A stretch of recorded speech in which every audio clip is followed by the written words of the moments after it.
I'll call to order the July 17th meeting of the Montgomery County Planning Commission. Mr. Lincoln, if you'll determine quorum. Yes, sir. Commissioner Kroll. Here. Mr. Miller. Here. Sharp Robinson. Ms. Simpkins. Here. Mr. Waltz. Here. Mr. Workman. Here. Linkus here. Vice Chair Foster. Here. Chair Rice. Here. We have a quorum.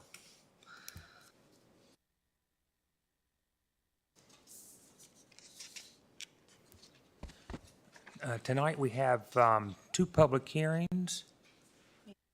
Approve agenda. I'm sorry. Move approval of agenda. So moved. Second. Okay, I have a motion and a second for approval of the agenda. All those in favor signify by saying aye. Aye. Those opposed likewise. Motion carries. And so tonight we have two public hearings. The first one is a request to revise the proffered conditions approved previously as part of the rezoning of 9.035 acres located at the intersection of Tyler Road and Meadow Creek Road from Agriculture A1 to General Business GB, originally approved by the Board of Supervisors on September 14th, 2009. And Ms. Hopkins, if you'll give us an overview. Absolutely. So first, to orient you, these are our vicinity maps. You can see the star here on the screen. This is located right off of exit 109 from Interstate I-81 along the 177 corridor, very close to the hospital. This is an aerial view of the property. The properties in question are highlighted in yellow. You will see Interstate I-81 there sort of toward the top, and the hospital is down there on the bottom. The road that cuts through the development is Meadow Creek Road. You'll hear about that a little bit tonight as it was realigned.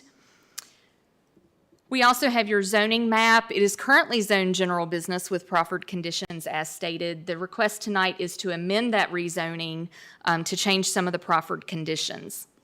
The property at the hospital is actually a PUD-COM property. The other properties in orange are also general business.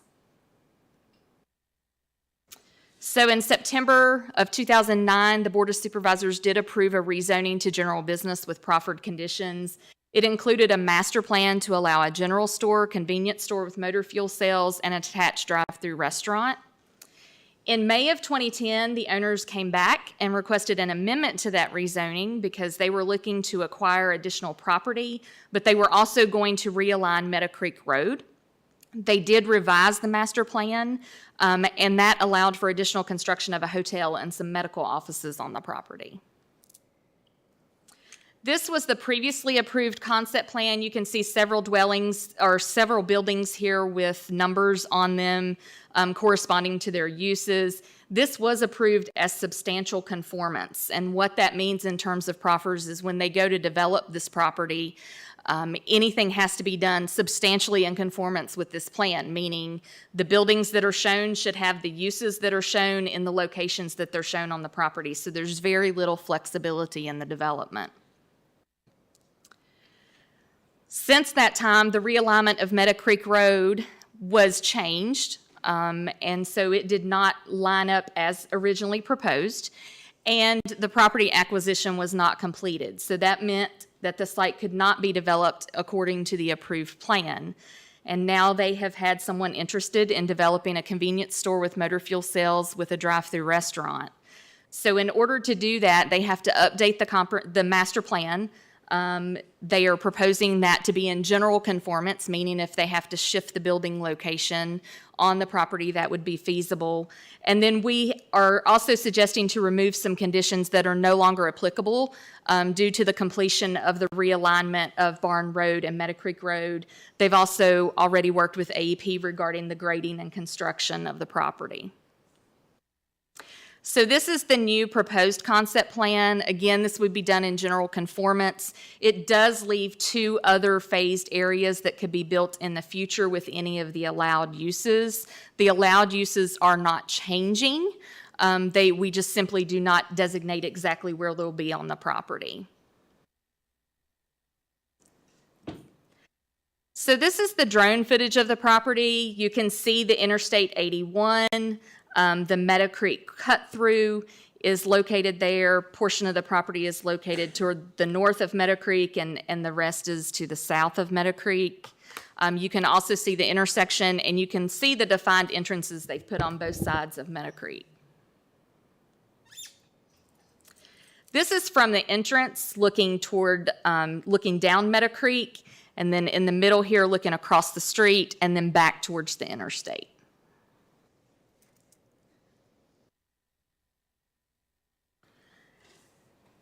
So the property will be accessed via two entrances. One of those will be from Tyler Road that would be limited to a right-in, right-out only entrance. And then there will be a full access entrance from Meadow Creek Road. As you can see here from these pictures, they did install sidewalks on both sides of Meadow Creek when they did the realignment of that street. VDOT has stated this does not meet the threshold for a mandated traffic impact analysis. They do suggest that a 35-foot non-exclusive ingress-egress easement be provided from Meadow Creek Road entrance to the general business that was retained by Wagner Young. That is the field. If you're looking there next to the house, that parcel is zoned general business. So the entrance, if you can see the interstate there in the back. If you turn up Meadow Creek, the entrance there on the right, they would then extend an easement to that general business property. VDOT would also require a land use permit before any construction could occur on those entrances in the right-of-way. This site is served by the Reiner Fire and Rescue. We have confirmed the location of a fire hydrant on the property. It was actually located to the side of Barn Road, which was the public road that was previously abandoned when they did the realignment of Meadow Creek. The owner should consider providing another hydrant location that would allow access to that future developed parcel on the other side of Meadow Creek Road. The property does not lie within a FEMA-designated flood zone area. There is an active mass grading permit. They have done quite a bit of grading out there, and that permit is still active. Any additional stormwater regulations relating to the development would be reviewed during the site plan review process. Montgomery County Public Service Authority will serve the site with water and sewer.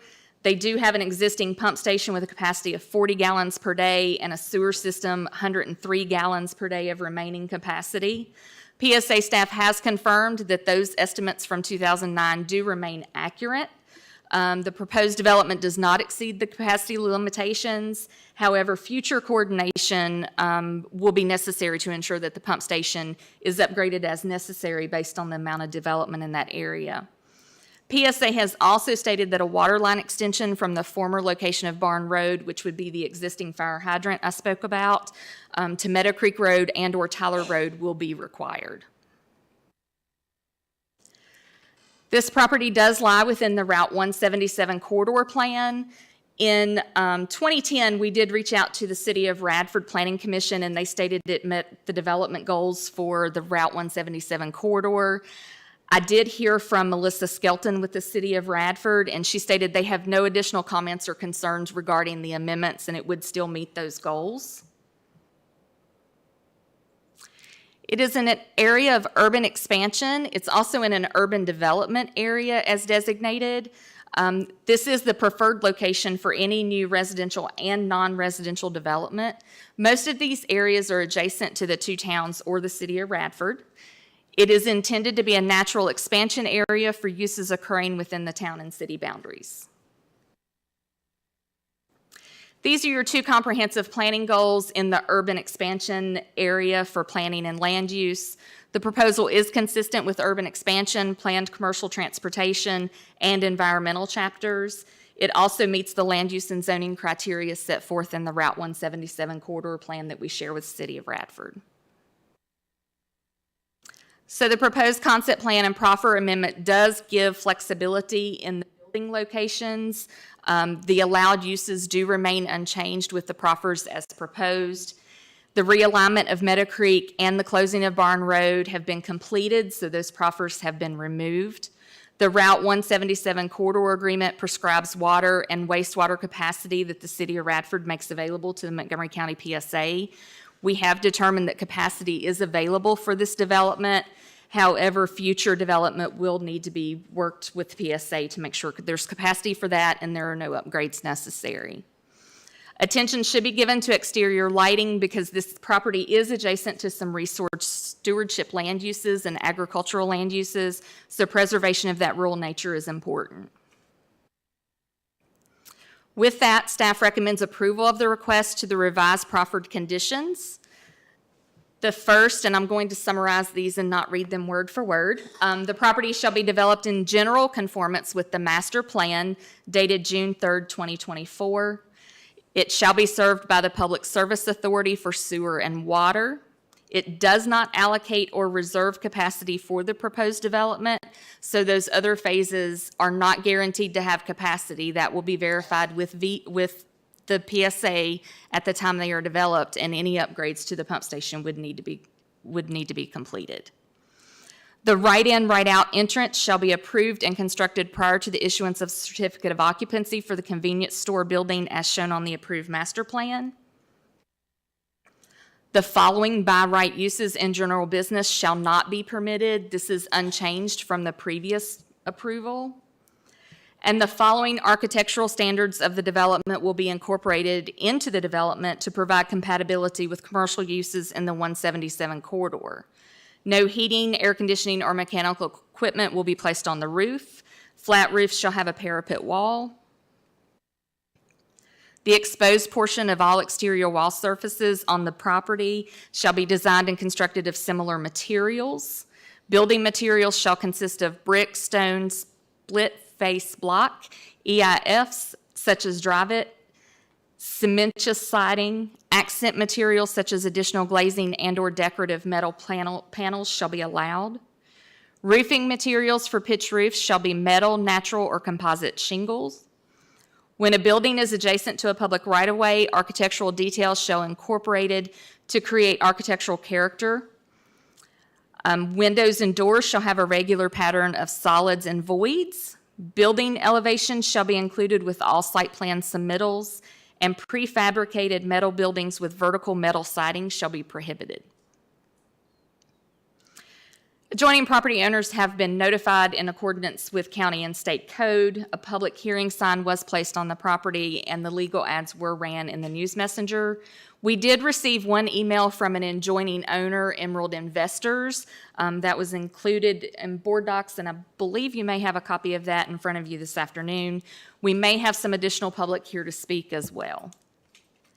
With that, I will take any questions for staff. Steve Simonis is also here and may have a brief presentation for you, but he can also answer any questions.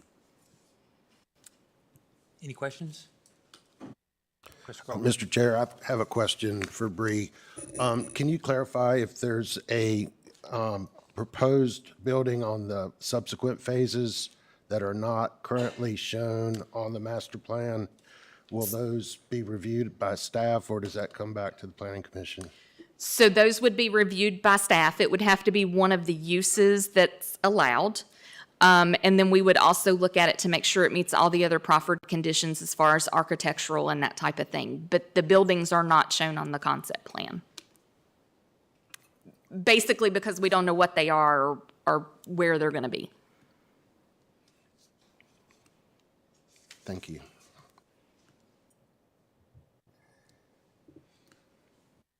Further question? Would the applicant like to speak? Good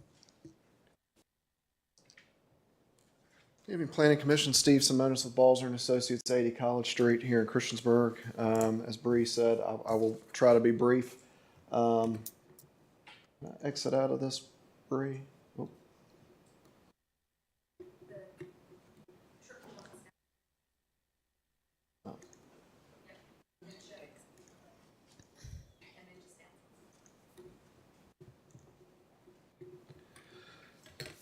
So again, thank you for your time this evening. As Bree mentioned, this is some cleanup and revising the originally approved master plan and proffers. As Bree stated during her presentation, originally in 2009 and 2010, we had a different layout. Meadow Creek Road, with the proposed alignment at the time, went through what is the Young property and exited out a little further down, just off screen here. When that didn't happen and Meadow Creek came into the alignment it has today, that basically made the plan that we had originally approved unbuildable. So when we came in and met with staff initially, there was a lot of discussion back and forth, but it came from staff that we would have to come back through this process. So 15 years later from our original approval, we're excited to be here and see something happening out here on this property. Back in 2009, there were some VDOT regulations that were changing. So if you all remember that were on Planning Commission at the time, this property as well as a couple properties on the other side of Tyler Road were rezoned all about that same time before VDOT changed these regs on access management based on how far entrances could be off an interstate off-ramp. So that's what kind of spurred the original applications in '09.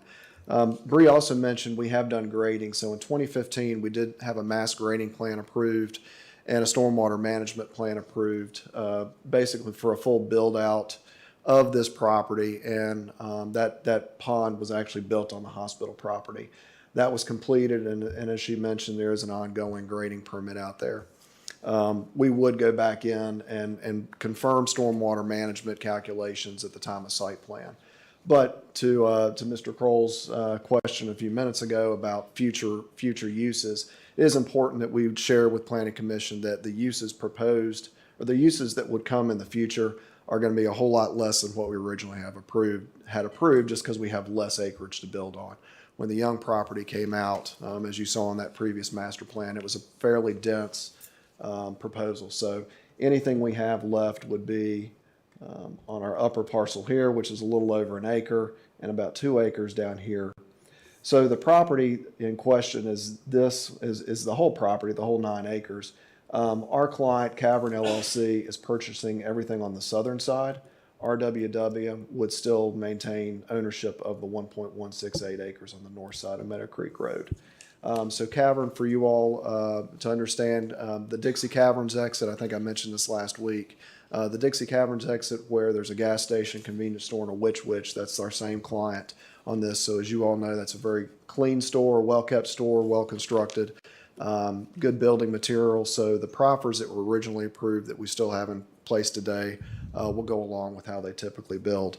So they'll be building a 7,000 square foot total building. 5,000 of that would be convenience, with 10 fueling stations that you'll see right here on the screen, and then a 2,000 square foot restaurant with drive-through. So that drive-through access would come around this way, pick up your order, and be able to pull out.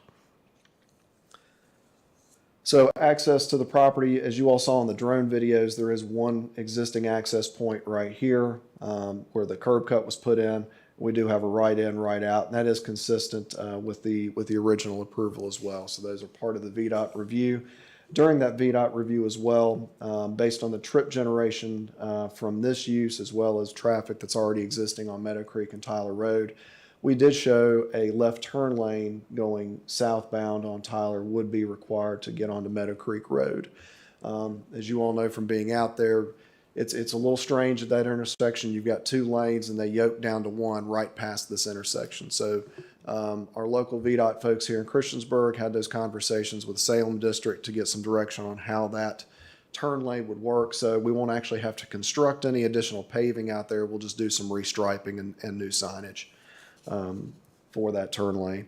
Bree mentioned water and sewer, which we won't get into again, but trash recycling would be handled privately on site through a dumpster down in this area of the property. Landscaping, any landscaping that's required would be buffering or parking lot landscaping would be done per county ordinance.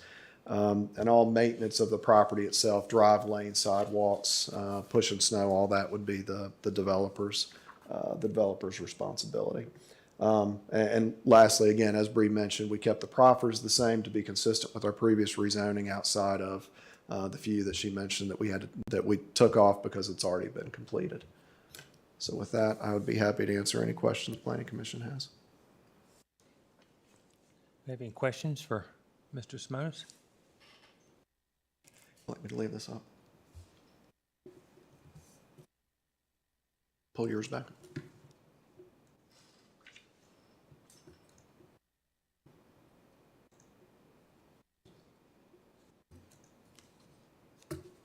Thank you. Thank you.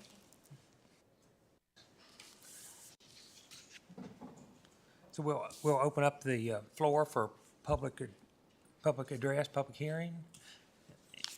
And let's see, we've got a sign-up sheet, and we've got June Walker.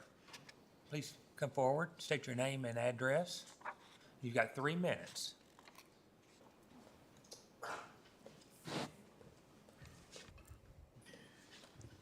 My name is June Walker. I live at 4280 Stanley Road, Christiansburg. I'm a neighbor to this property, and to my surprise, I'm an adjacent property owner, although it's across the interstate. My main concern are the intersections, and I was glad to hear that something will be done about that particular intersection going off of Tyler onto Meadow Creek. But I'm hoping at the same time, because traffic's going to increase, and as people get off the interstate southbound and would come that way to do business with the future store there, it's a mess getting off of there. If y'all have ever done that, I'm sure you have, Mr. Miller. People don't realize or forget that we are supposed to drive to the right. And they're in the middle, they're going this way, that way, every which way. And while I'm at it, at the south, or what used to be Southgate, or the travel center, that really is a very dangerous mess. And then now, down at the hotels, that intersection, same thing. And I live in that area, and I travel in that area, and I never know what people are going to do. If they're in the middle, or if they're going to come this way and make a U-turn. Where am I supposed to be if I'm in the right place? So, Mr. Miller and I have discussed this, and we're willing to paint the intersections, aren't we? I'm seriously. And I've talked to Mr. King, and I would really like to see at least some lines painted, if not as well as some signs. So that's what I'm here to talk about. Thank you. Thank you.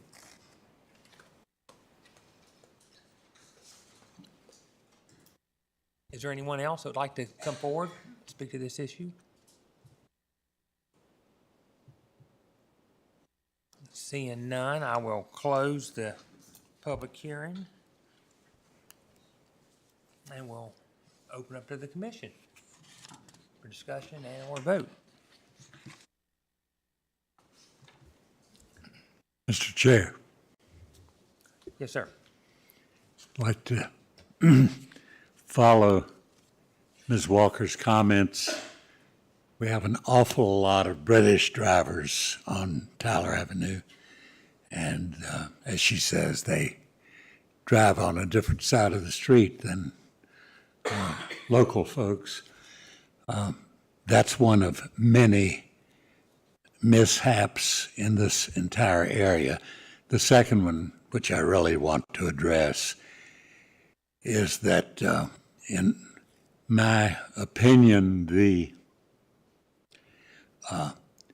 misinformed and misdesigned relocation of what was a dangerous curve on Meadow Creek Road simply took that dangerous curve down the street a little way and made it continuously dangerous on a road that is a constant commuter path, mornings and afternoons and evenings.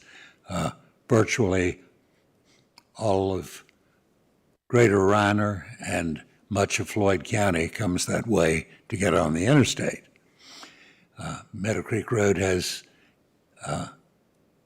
many unfortunate curves, but by the time you get out to this 4-lane superhighway that's maybe 100 feet long, it's quite surprising to encounter another dangerous curve. That all being said, I would encourage us to look at the traffic pattern carefully, and especially the ingress and exit from this property and how it's going to affect the flow of traffic there.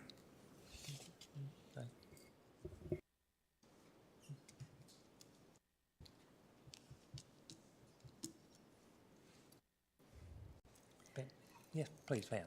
The Chairman, I would like to just add to that comment that Mr. Miller made.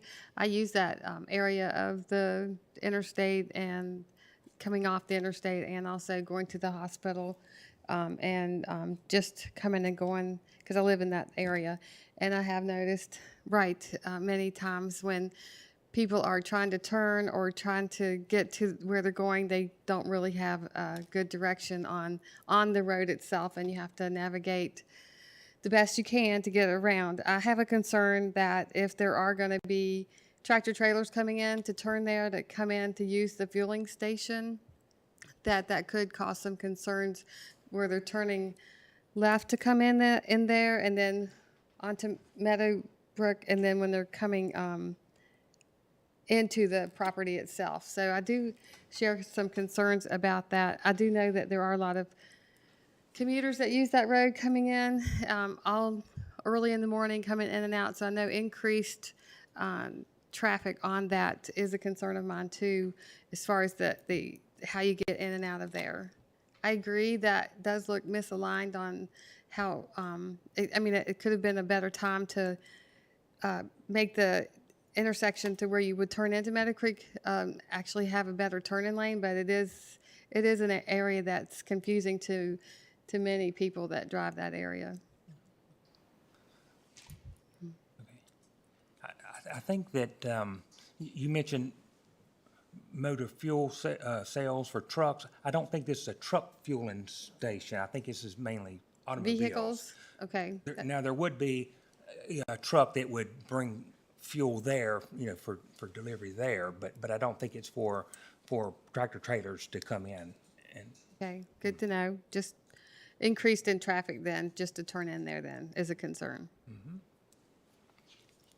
Did we understand if it's going to be open all night? Is it 24 hours or was it limited on the hours of operation?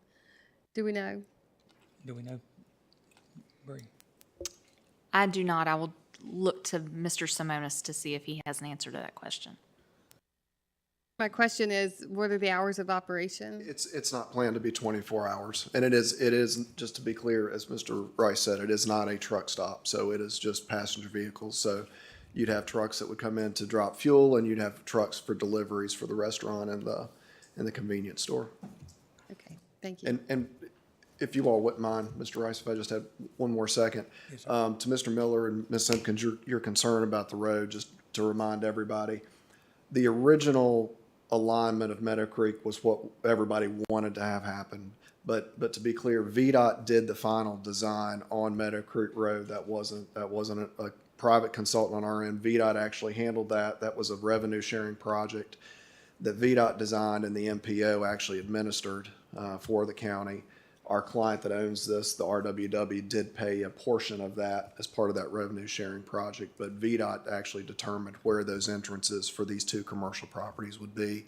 And this was all done in the vein of understanding that all this traffic had originally been approved with that initial rezoning. Just wanted to clarify that. Thank you, sir. If I may ask Mr. Simonis, while he's, Yes, yes, sir. will there be diesel sales on the property? No. Well, let me change that. So there might be, diesel for a passenger truck, an F-250 diesel or something like that, like you would find at a normal gas station. But we wouldn't have separate diesel pumps for tractor trailers. Thank you. Mr. Simonis, Yes, sir. is there going to be any visual barrier near the dumpster on the east side of the property? We would have fencing around it, screening per county code. Yes, sir. All right, thanks. Thank you.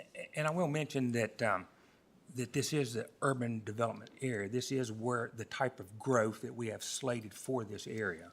And traffic has been taken into consideration for that.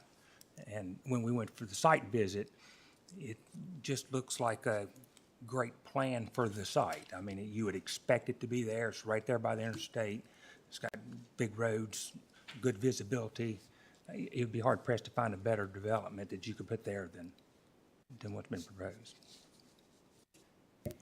Question for Ms. Hopkins. It appears the property's rear boundary would be undevelopable because of the high voltage transmission lines Appalachians lines. Is that correct? That is correct. They are not anticipating any development in that area due to that AEP easement. Thank you.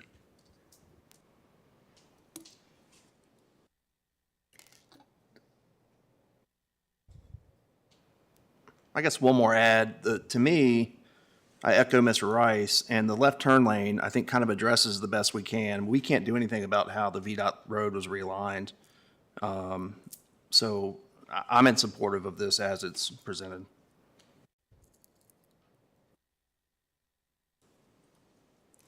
We have a motion? So I'll make a motion to recommend approval of the request with the revised proffered conditions as outlined by staff. Second. A motion and a second for approval of the revised proffers, I guess would be the correct. Right. Any further discussion, questions? Lonnie, if you'll. Yes, sir. Mr. Kroll, Yes. Mr. Miller, Yes. Ms. Simpkins, Yes. Mr. Waltz, Yes. Mr. Workman, Yes. Mr. Linkus, yes. Vice Chair Foster, Yes. Chair Rice. Yes. Motion carries.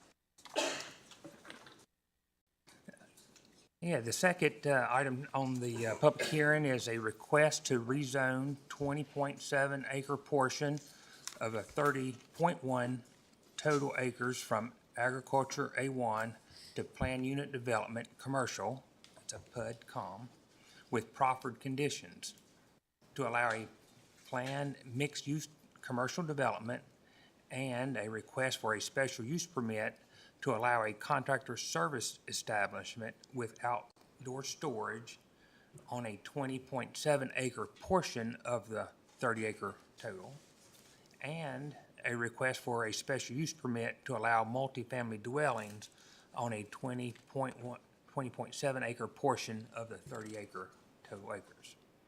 And Mr. Cochran is going to present this. Thank you. So here on the vicinity maps, you can see the location of the subject property. It is just outside of the town limits of the town of Blacksburg, located in the Prices Fork Village, there along Prices Fork Road. Here you can see an aerial map of the subject property. You can see that there are 3 lots within this proposal. The rear lot is going to remain agriculture. The front 2 lots are going to be the lots that are actually being developed within this proposal. The map on the right you can see is the current zoning map. So the request summary, so there is a request for 3 separate proposals. So we have the request to rezone a 20.7 acre portion of the property from A1 to PUD-COM with proffered conditions to allow planned mixed-use commercial development. A special use permit to allow a contractor service establishment with outdoor storage is also requested, along with a special use permit to allow multifamily dwelling units. So the rezoning request is for the planned mixed-use commercial development, and within the application, it included specialty retail, which would include a kitchen, deli, coffee shop, restaurant, and sale of local items. There would be a contractor service establishment with outdoor storage, a garden center, mulch and stone yard, event center space, a pick-your-own-garden area, office space, multifamily residential, amphitheater, and an ice rink, as well as potential storage space. So the PUD-COM zoning district does not actually specifically include multifamily dwelling units as well as contractor service establishments with outdoor storage within its permitted uses or permitted uses with a special use permit. But there is a provision within the special use permit section of the uses that states other use types that are not listed above and that are determined to be appropriate and compatible with the proposed development and surrounding uses may be specifically approved in concurrent rezoning and special use permit applications or in a subsequent special use permit application. Now, reading the proposed application, we felt that multifamily dwelling units would fit within those bounds of that use, as well as the contractor service establishment with outdoor storage. The PUDCOM district allows for dwelling units with an SUP, and the PUDCOM purpose section also addresses the incorporation of residential components into the commercial development. As for the contractor service establishment with outdoor storage, the PUDCOM district allows for building material sales by right.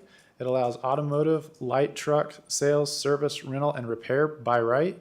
It allows equipment sales and service by right, and it also allows mini warehouses with a special use permit. That being said, we felt that the contractor service establishment with outdoor storage was a similar use and would fit the intent of the PUDCOM zoning district. The multifamily dwelling unit, there are proposed to be no more than 35 multifamily dwelling units that will be developed. There will be no standalone multifamily dwelling structures within the site.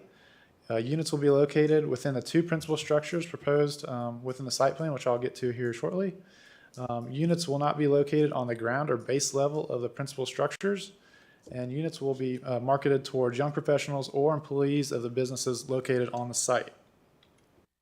As for the contractor service establishment with outdoor storage, the use will primarily be by back to nature landscaping to provide an opportunity for their growth.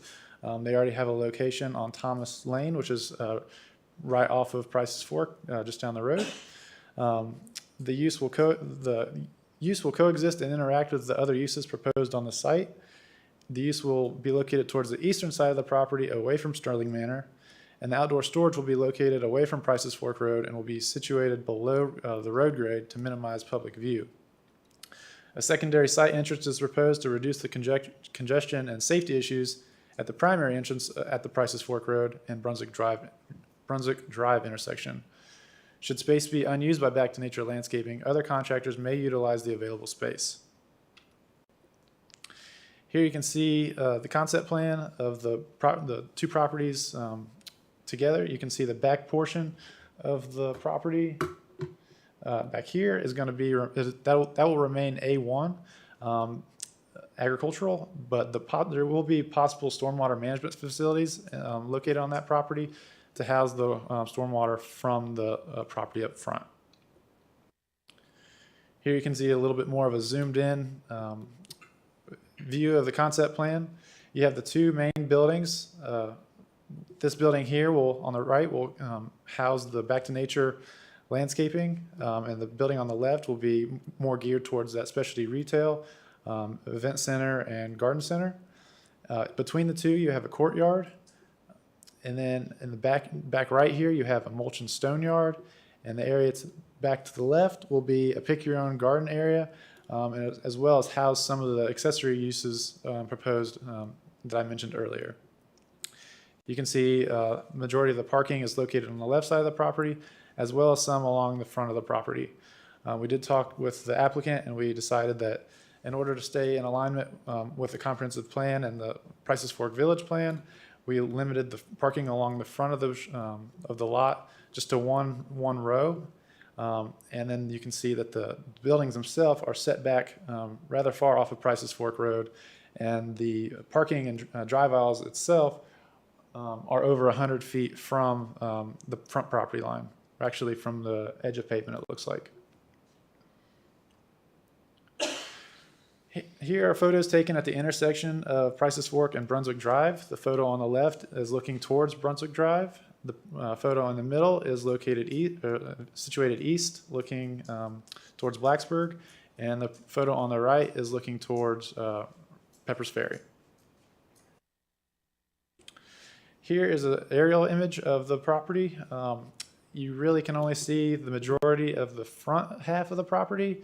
A lot of the agricultural land is located here in the back. Again, here's another image showing, that kind of shows the topography of the land a little bit more. This back in here is a little bit lower than road grade, and that's primarily where the contractor outdoor storage will be located. Impacts. Transportation and traffic. Two entrances will be provided along Price's Fork Road. The primary entrance will be located at the Prices Fork Road and Brunswick Drive intersection. A right and turn lane tapers will be required along Prices Fork Road. Secondary entrance will be provided along Prices Fork Road to serve the contractor service establishment and the mulch and stone yard. The secondary entrance will require a right turn taper along Prices Fork Road. The secondary entrance will be a right in, right out style entrance. VDOT takes no exception to any of the decisions made by the Planning Commission and the Board of Supervisors in relation to the proposed rezoning. For infrastructure, the applicant is currently working towards an agreement to provide public sewer to the site as required. Public water will be provided via an existing stub out along Oxford Court and Sterling Manor. For environmental, the site is not located within a FEMA designated flood zone. During a review of the site plan application, the site will be evaluated for compliance with erosion and sediment control standards and stormwater requirements. Stormwater management facilities are proposed in the rear of the property. For noise, typical noise associated with a contractor service establishment may be present, and all noise, including events, shall have to comply with the county noise ordinance. For lighting, the lighting will be primarily downcast with some upcast lighting present.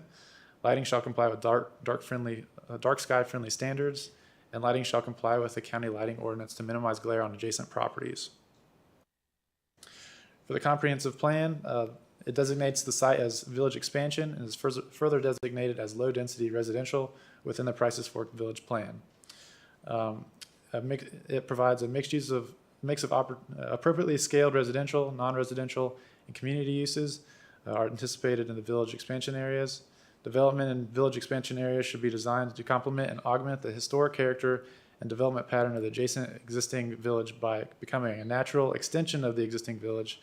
New development in the expansion area should relate closely to the existing village and should be an organic continuation of the historic fabric of the village.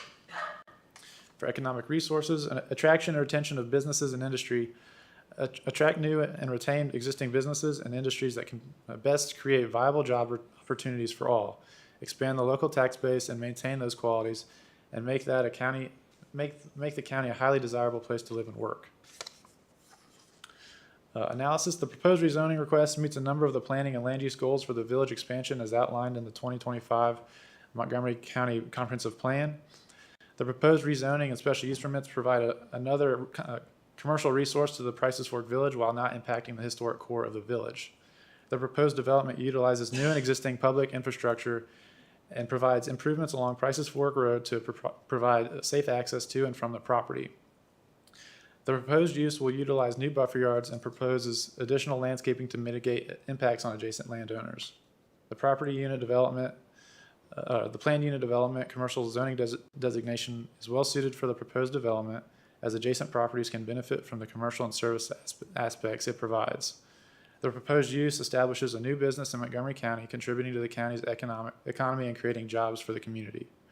Development of the parcel along Prices Fork Road could also spur future economic development within or around the village.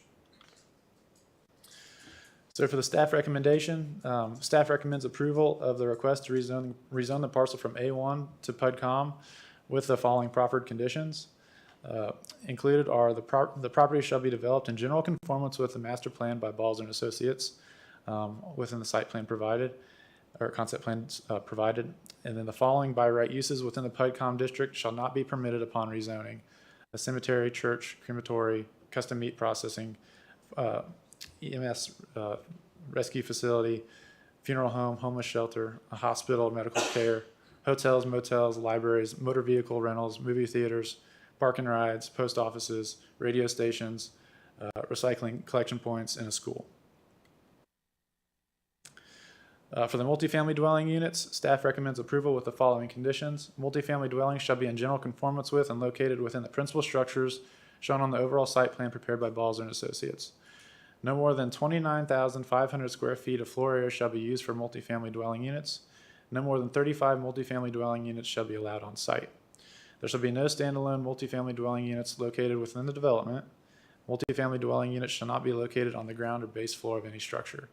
Exterior facades facing Prices Fork Road shall be of a neutral earth tone color. Bright colors will not be permitted.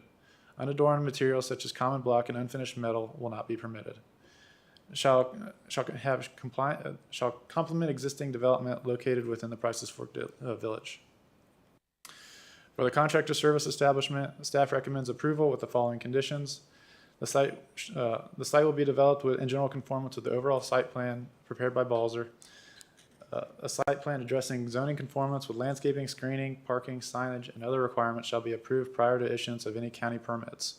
The existing single-family dwelling on site shall be raised prior to any final certificate of occupancy issuance or any use of the property. Typical hours of operation shall be 7 a.m. to 7 p.m. Monday through Friday, with occasional Saturday and Sunday workdays. Snow removal operations may take place outside of the stated hours. Any exterior lighting installed on the property shall be designed to prevent glare onto adjacent properties to comply with dark sky friendly standards. Targeted low voltage uplighting will be allowed but shall not be spill beyond where it's intended. Equipment and vehicles stored on the property shall be in good working condition at all times. Equipment, vehicles, and materials stored outside shall be organized in an orderly and neat fashion and shall be located in their designated storage areas. No inoperable vehicles may be stored on the site. No exterior storage of automobile or truck components or parts, tires, or any other repair items is allowed on site. The contractor service establishment shall create no significant exterior impacts, including noise, vibration, glare, odors, or electrical interference. The applicant shall ensure that trash, litter, and debris does not accumulate on the site. All fuel, oil, and other chemicals stored on the property shall meet the regulations and best management practices as required by Virginia DEQ. Again, the exterior facades facing Prices Fork Road shall be of a neutral earth tone, and bright colors will not be permitted. Unadorned materials such as common block and unfinished metal will not be permitted. Shall complement existing development located within the Prices Fork Village. Staff recommendation, adjoining property owners were notified in accordance with county code. The public hearing sign was placed on the property. Legal ads were run in the news messenger. We have received some comments and questions from Sterling Manor, and then additional comments may be received during the public hearing. Are there any questions for staff? Any questions for Mr. Cochran?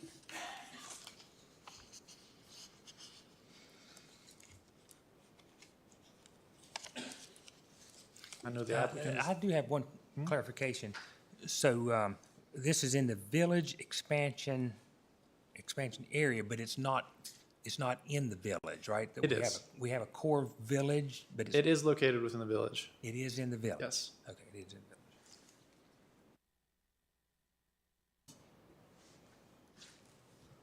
village. Mr. Chairman, I do have a follow-up question for staff. In the staff report, the application, and the applicant's response to the questions raised by the Sterling Manor residents, it lists the uses that will not be allowed if the rezoning is approved. And I'm just curious, you may not be able to tell me off the top of your head, but which uses are allowed that may not currently be addressed in the application? Let me get back with you on that. Okay. And I just want to make sure that we're aware of what we're approving by them excluding all of those, but not specifically. I know it's in our ordinance, but I don't have it off the top of my head either. Thank you, Justin. Well, I'll let the applicant speak, and I'll go through the list and just make sure, and I'll make a little Okay. list and present that to you. I mean, I understand what they're proposing. I just want to make sure that we're not unintentionally approving something that Absolutely. we're not all fully aware of. Okay.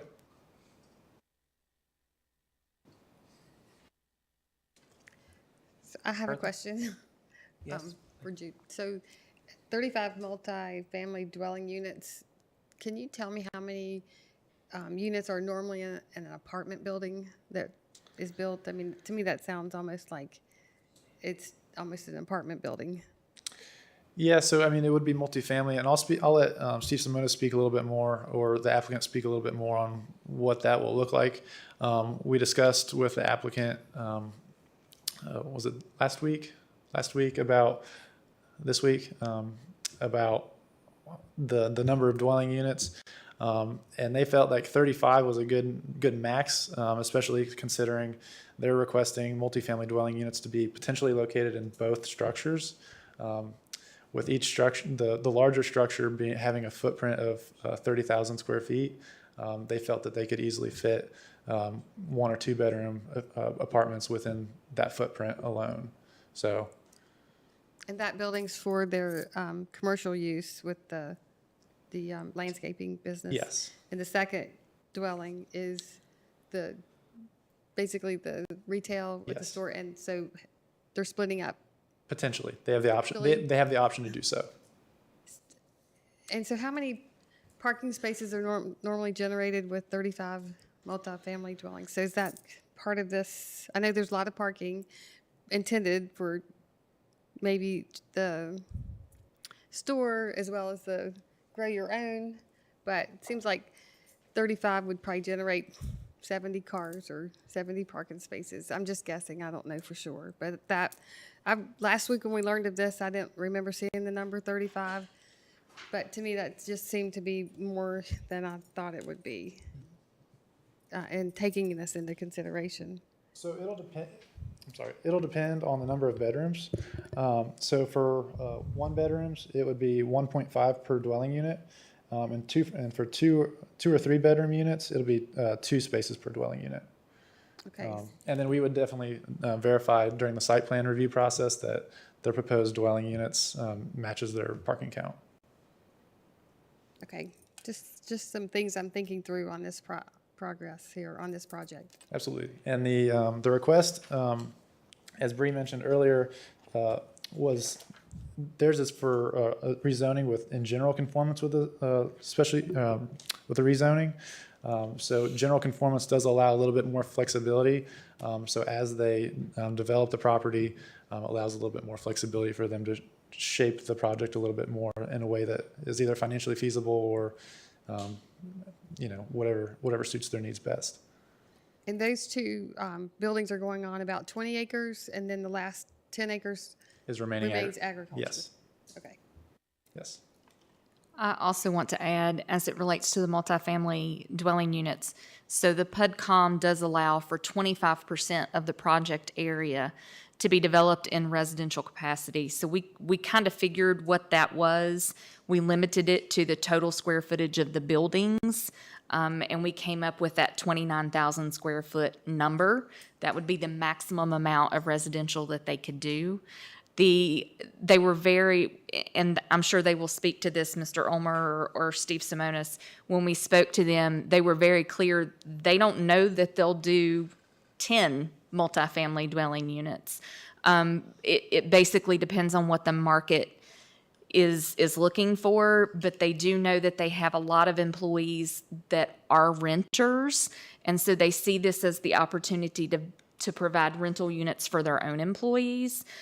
They were also looking at the possibility of doing smaller efficiency units. So the more efficiency units they do, the more units they could have. Those would basically be considered 1-bedroom units, but they're basically the kitchenette with a living area and bathroom. So that would all depend, and that's why they requested that flexibility. Would it be allowed to have short-term rentals, like homestays or? Short-term rentals are not an allowed use in PUDCOM, so no. Thank you. Jude, I have a question for you and perhaps Ms. Hopkins. One is our, what seems to me, expanded use of open language. Here's a statement. Typical hours of operation are. At one time, we stated the hours of operation shall be.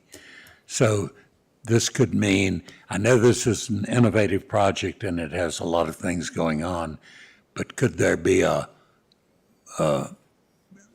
events that went on every night, for example? So I believe that hours were limited to the contractor's storage yard. That was not a proffer, so that's not limited to the other events. That would just be as it pertained to the contractor's service establishment with outdoor storage. Correct. My second question is, our format of this the request is divided into three portions with conjunctions in a capital A and D each time. Have we reconsidered our format rather than doing these as three separate proposals? Talk a little about that, if you would. So the way that will look, and this will benefit the members that are here that may want to speak. So we will hold one concurrent public hearing. So you can speak on the rezoning, you can speak on the special use permit for the contractor service establishment with outdoor storage, or you can speak on the multifamily dwelling unit special use permit. We will take three separate votes because legally we are required to do that, and you can approve one without the other, with the exception being you have to approve you would have to recommend approval of the rezoning. If you did not recommend approval of rezoning, then automatically you cannot recommend approval of either of the special use permits because it would not have the base zoning district. Understand. So we would take a motion for recommendation for the rezoning to go to the Board of Supervisors, and then we would take a vote for recommendation for the special use permit for the contractor's service establishment, and then a recommendation for the multifamily dwelling units. I will state here and probably later in our conversation, but I do have concerns about the flexibility of housing. Thank you. Good.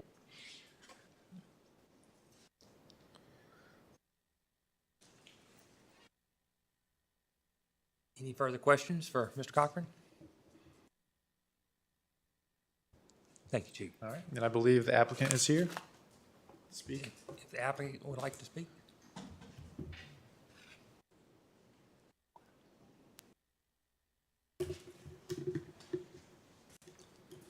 Good evening again, Steve Simonis with Balzer and Associates. Got Scott Seek and James Ulmer here as well. Sorry.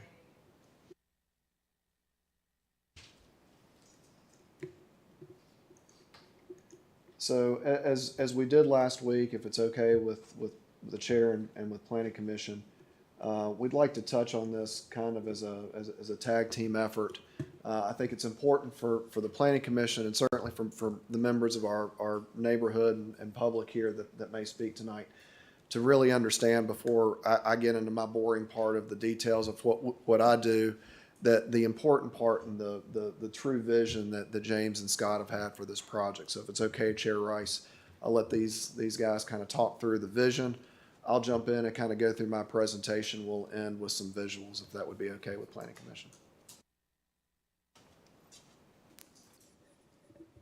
Good evening, everyone. Thanks for having me. My name is James Ulmer. I'm the owner of Back to Nature Landscaping and Construction. I'm the owner, I graduated in 2014 and took the business Back to Nature full time. Currently, we're up to 30 employees in just 10 years. The big reason that I think we've been so successful is we've made a big focus on our employees, the community, and the customer experience. So to talk a little bit about the community engagement we do, we're part of the Home Builders Association. I sat on that board for a few years. We're part of the Chamber of Commerce, and internally in Back to Nature, we started a give back program and donate a lot within the community. Some of the examples of that are Toys for Tots around Christmas time, charity donations, and we also started a Yard Angels program that you might have seen on social media. Just alone in the Yard Angels program, we've donated more than $40,000 back to our community, flipping landscapes of people less fortunate. Basically, we take nominations from the community, and this is Back to Nature facilitating it, but it's our employees that donated all of that $40,000. It's not Back to Nature itself putting that money out there, but it's our employees. So I think that's important. So we've come a long way in just this short 8 years, where I sat in front of you, or stood in front of you guys 8 years ago to get approval on the property on Thomas Lane, which is just a couple miles from this location. So we've outgrown that location. It's a little tight over there. Thomas Lane's a little tight. So is what we're hoping to do is move our established business Back to Nature over to this new property that you've seen today. We have an internal mulch and stone yard and plant bay for our customers. We don't open that up to the retail, but at this new location, it makes sense, and we would open up a garden center and bulk mulch and stone yard. And we would also have a design center that our clients could utilize, but also the public could come in and get a nice design of their landscaping, and then also purchase all of that material from one-stop shop. There's nowhere in the community like this, and I think it'd be really beneficial, one, for our business, but also the community members. Obviously, Back to Nature and the uses that I just explained, we don't need 30 acres. So, over the last several months, we've been brainstorming, talking to Scott Sink, who will speak here in a little bit. I've been searching for a new property probably for 3 to 4 years now, and a lot of the opportunities I've found have kind of fallen through. I've talked to staff about numerous properties, and finally met Steve and Marty Graham, where I proposed this ideas, and they were very receptive and excited about the project that I laid forth. That their property that's been in their family for many years wasn't going to be developed as another residential development, which seems to be what's going on Price's Fork. So they were very excited to hear that and give me the opportunity to purchase that. So I'd like to introduce Scott, and he can touch on some of the other uses that we've brought before you tonight. Good evening. Thank you for your time and consideration. Again, my name is Scott Sink. I own Heathwood Market that's been in existence since 2009. Have been farming in this area since 2000. Currently have Rhino Ridge Produce, which is on Route 8, which is an honor system stand. And it's, to be honest, our vision to have more of a retail store on that property at some time in the future. But that is one thing that appealed to us when James reached out about this opportunity here, because the infrastructure that we would need for a store and a deli and that type place, traffic count, all those things are available to us, and it's also close proximity to our store, being just a couple miles down the road. Our vision with this, some things I would put out there is agricultural, rustic, legacy. Something that I don't think needs to be missed here is James and I both came to this area to go to tech, like a lot of people. We stayed in this area to start a business from scratch. And that's what most of us had done. Neither one of us had family in this area helping us with that. And so that's what we want to continue for our families as well as our staff. Something else with the vision is, having a place that families can come to, that they can understand where food comes from. The legacy part is, again, the Price's Fork Village. Just like Reiner, we're losing some of that because of the development we're having in this area, because y'all see that every week and have to approve that. But this is a project that would help protect that and keep that going, because it kind of combines what we're looking at with agritourism and commercial type things, but creates a revenue structure. We would move some of our deli type stuff that we do with Heathwood Market to where we would have more of an open, in a bigger area. Some of y'all remember Wade's Kitchen. That's kind of some of the concept where you would have baked goods, other type things that you could pick up that we would have there. The event center part is more just a space where people can have small events. We've looked at greenhouses and have events. You'll see some pictures of that when Steve goes through some things there in terms of things we're looking at. The last thing I would address that kind of hits home to both James and I as well is we've made sure to look at this as a 20, 30-year vision and project. It's something that, as we approach staff, worked with Steve here with the county, that we wanted to kind of come to you at one time with all the possibilities that we could possibly do there. This is something that will take time to happen. But then two, that's why it had to be broken into 3 different motions that y'all be making this evening. So one, the rezone that allows us then to do the whole project. The contractor yard, which of course allows James to come with his business, which is the cornerstone. Without James and his business here, the project don't exist. The third part that kind of is a sticking point is the multifamily housing. Again, that's not termed correctly, but that's how we have to do with code. I currently have a full-time staff member. He's a student at Tech, hasn't finished like a lot of people, so he's working full-time for me. He currently will probably have to leave me in August because he can't afford a one-bedroom apartment in this area, and his parents would want him to come back home to Northern Virginia. So with what we're proposing here is that with that multifamily part, is that gives us an opportunity to have an efficiency above what all we're already doing with our business and help us then have some affordable housing for staff that are important to what we do. So I just wanted to clarify kind of that it's not something that we're trying to become an apartment community or anything. And to be honest, if it was James and me, we probably wouldn't even consider it. But why we are is it is a revenue source that could help the project. And it is something that would help the staff that without our staff, we don't have anything. So, thank you, ma'am. When you've been up working since 4 this morning, you get a little hoarse. So thank you, guys. So just to go through again, Jude did a great job going through the project, but I do want to touch on a few things here. So again, to be clear for everybody, the 30 acres that we're looking at, but this back 10 would stay that A1. The 20 acres up here in the front is what we will be asking for the rezoning on. Again, just the aerial. I wanted to show this just to give a little bit bigger zoom out of the property in relation to the other things going on. So the boundary for the full 30 acres, you can kind of see right here. You've got Sterling Manor here to our left. Property owned by a private owner right here. And then you got the preserve subdivision development going in just here on the backside of Sterling Manor. I'm going to jump, well, we'll stay on this one for a second. So again, just to orient everyone with the uses that we're proposing, 2 buildings. The first one is where James would have most of his folks, his sales center.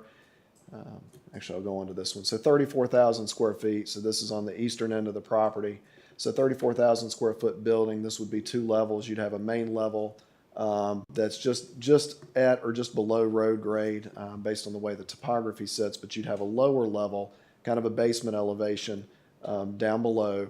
And you would enter that coming in this way and then kind of drop down into the site.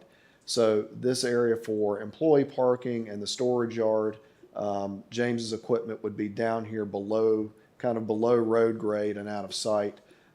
We've also got on all sides of the project landscape buffers, which we'll talk about here in a few minutes. Building 2 is a 25,000 square foot footprint where in the future phase, and we'll talk about phasing here in a second as well, is where Scott would handle a lot of the operations that he was just explaining to everybody from the retail shop standpoint.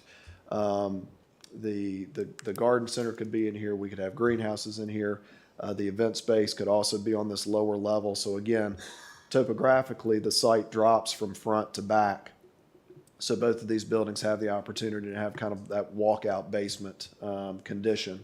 So you can get some of that double square footage on that.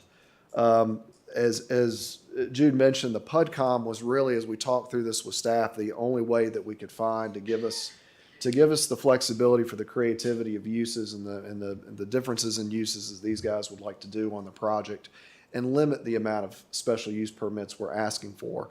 We looked at a community business zoning district, but that would have added a lot more special use permits onto that. So the PUDCOM, while it's the first one that's been done, the PUDCOM gave us that flexibility. To speak to the multifamily, as you all were aware, the county has the PUD res, so the PUD residential. In PUD res, there is a limitation on the amount of commercial that could go in that. So if you think of a project like West Hill that's just down the road, there's no commercial in that. But with that rezoning request, there could have been some small neighborhood scale commercial. So flip that around to a PUDCOM, as Bree mentioned, there's only 25% of that total project area. And as we talked on Monday, Jude and Bree and Justin determined that the project area wasn't going to be 20 acres. The project area was going to be our building footprints. So, that really reduces that amount of total square footage on the entire project that could be used as residential use.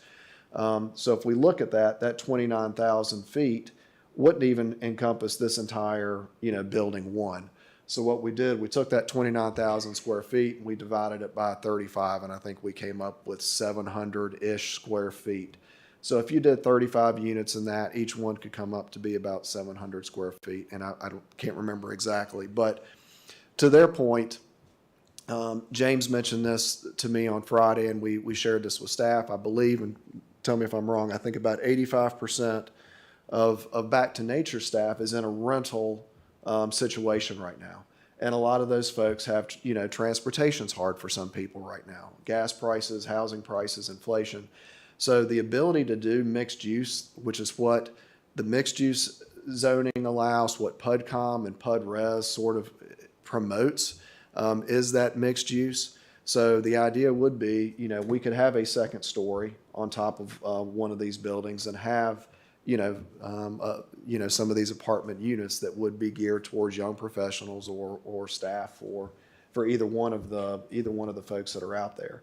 The building square footage itself gives enough room for additional retail. If you've got some mom and pop type stores, local wares, people that would want to start a small business.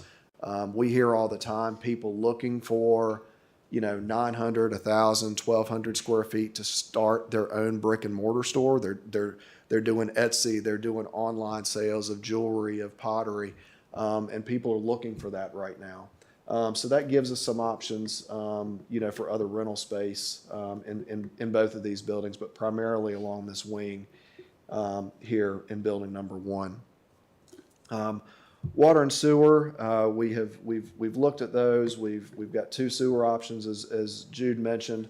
The water line, I believe, did Planning Commission get a copy of our responses with some of the questions we had gotten from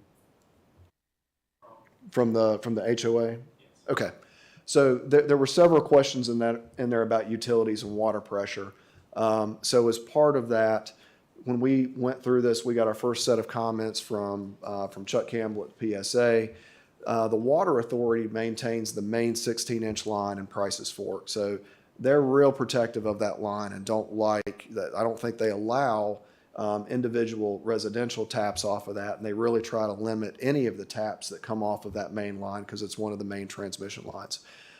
So Chuck had suggested we tie into the 8-inch line that's there in Oxford Court. It extends, I'm going to go back to this here. So Oxford Court is this cul-de-sac here at the lower part of the screen. The stub, per the plans Chuck had sent us, is about 120 feet past the cul-de-sac. It was built out with Sterling Manor and does allow, the extension. It was built that way to facilitate an extension into the future. So basically right in this area here on the screen. So we would tie out. If there are water pressure issues, which I think were raised by the HOA, that would be the PSA that would have to take a look at what those pressures are out there and make sure they're meeting the building code. But the last thing this project wants to do is cause any other concerns, and we have to have adequate water pressure ourselves. We'll be required to provide sprinkler, fire protection for these buildings based on the size and the occupancy and the uses. So worst case scenario, we could tap into that 8-inch line in Oxford Court and get permission from the Water Authority to tap into that other line in Price's Fork. Stormwater, we'll have to meet all stormwater regulations by the state and the county. We do have areas back in the back of the site that we've looked at here for possible stormwater management areas. Everything flows to the back. There's a small creek that runs through a portion of this property, ties out across some open space in Sterling Manor, and then goes across into the preserve. Roads and entrances, I know we talked about that a little bit last week at work session. So we did do some preliminary turn lane analysis that we submitted to VDOT as part of this. As everybody knows, traffic is always an issue on Price's Fork. The three last projects that were done, the Preserve, West Hill, and North Star Church, all had turn lane improvements that were required as part of their projects. This would be the same. The amount of traffic on Price's Fork Road is what dictates the left turn lane requirement for somebody that would be going eastbound on Price's Fork towards Blacksburg and trying to make a left into the site during those peak hours in the morning and peak hours in the afternoon, which is what we have to look at and provide the VDOT with our turn lane analysis. So we would have a full left turn lane that would enter into the site this way. You'd have a right turn and taper into the main entrance here, which is the one across from Brunswick. And you'd have a right turn and taper that would come into the right in, right out at the far eastern end of the property, which would be used primarily by Back to Nature's employees, and then folks that would be coming back to the Mulch and Stone area, which exists back here on the kind of the northeastern end of the property as well. We've got access, good vehicular access and emergency access around the entire site. Parking, Ms. Simpkins, you brought up parking. That would have to be verified based on those final uses. So we had to make some assumptions as far as the parking layout that we've got now. You see we've got a future parking lot shown, so if we do need additional space, we've got area to do that. But again, depending upon whether you have a little coffee shop or you have a retail shop or you have multifamily, those parking regulations and requirements shift. So we did have to make some assumptions as far as what we thought we'd have, but we do have room for additional expansion. We also have additional expansion possibilities along this access drive in the back. We could pull parallel or perpendicular parking off of those as well. The pick and grow your own area. This was really important to James and Scott that we weren't, that we were minimizing impact with built environment close to Sterling Manor. So a lot of this area here you'll see is that either the future parking or the grow and pick your own. And we'll show you some examples of what we're thinking about on that. Open space, we're required to provide a certain amount of open space on the project based on the PUDCOM regulations. It's about 5 acres. That's what is required. Just the way the site lays out between our courtyard space and our areas here in the front and our landscape buffers, which are allowed to be counted, we meet that. That doesn't even take into account the large open space that we have for the grow your own. So we've got a lot of open space. Again, as Scott mentioned, this is supposed to have an agricultural, a community, a neighborhood type of commercial feel to it. And I think that's a theme that everybody needs to think about tonight. And they'll show it in some of the images. That cohesiveness between these uses is really, really important. So this courtyard space, while it's just a white spot on a piece of paper right now, there's a lot of potential activity that could go in here to engage customers from both businesses or folks that are visiting any of the businesses that are located in here. And again, we'll show you some examples. We talked about the landscape and buffering. This is a type 4 buffer based on the uses we're proposing and the uses we have on either side. That's the county's biggest, most highly intensive buffer. So there's a lot of planting that has to go in those based on county code. Jude did mention, and this was something we spent a lot of time looking at and trying to figure out how much of a buffer off of Price's Fork we wanted to provide. The Price's Fork Village Plan talks about not having a lot of parking right up on the road. It's supposed to provide some visual break. So as Jude mentioned, we've got a little over 100 feet just to the edge of the parking, from the edge of Price's Fork Road to the edge of the parking lot.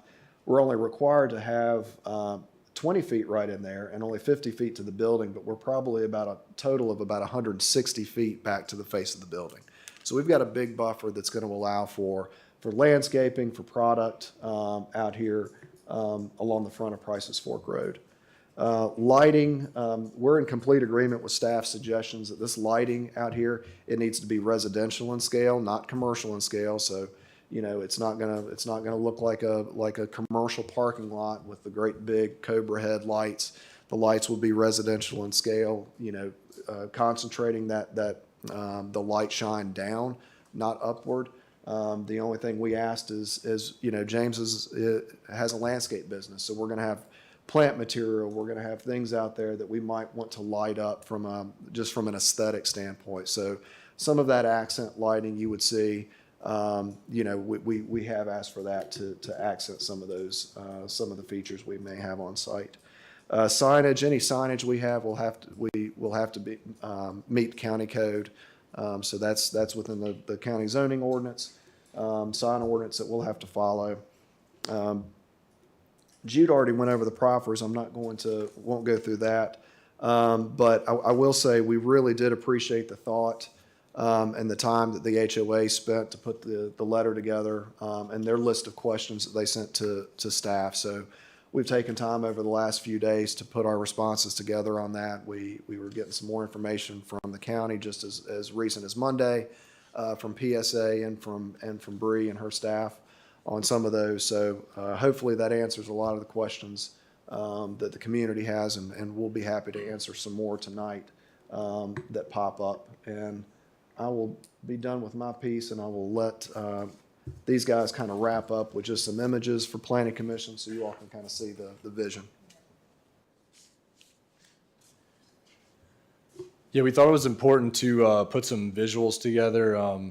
Like I said, I've been thinking about this for quite a while, and Scott here has been thinking this for quite a while longer than I have.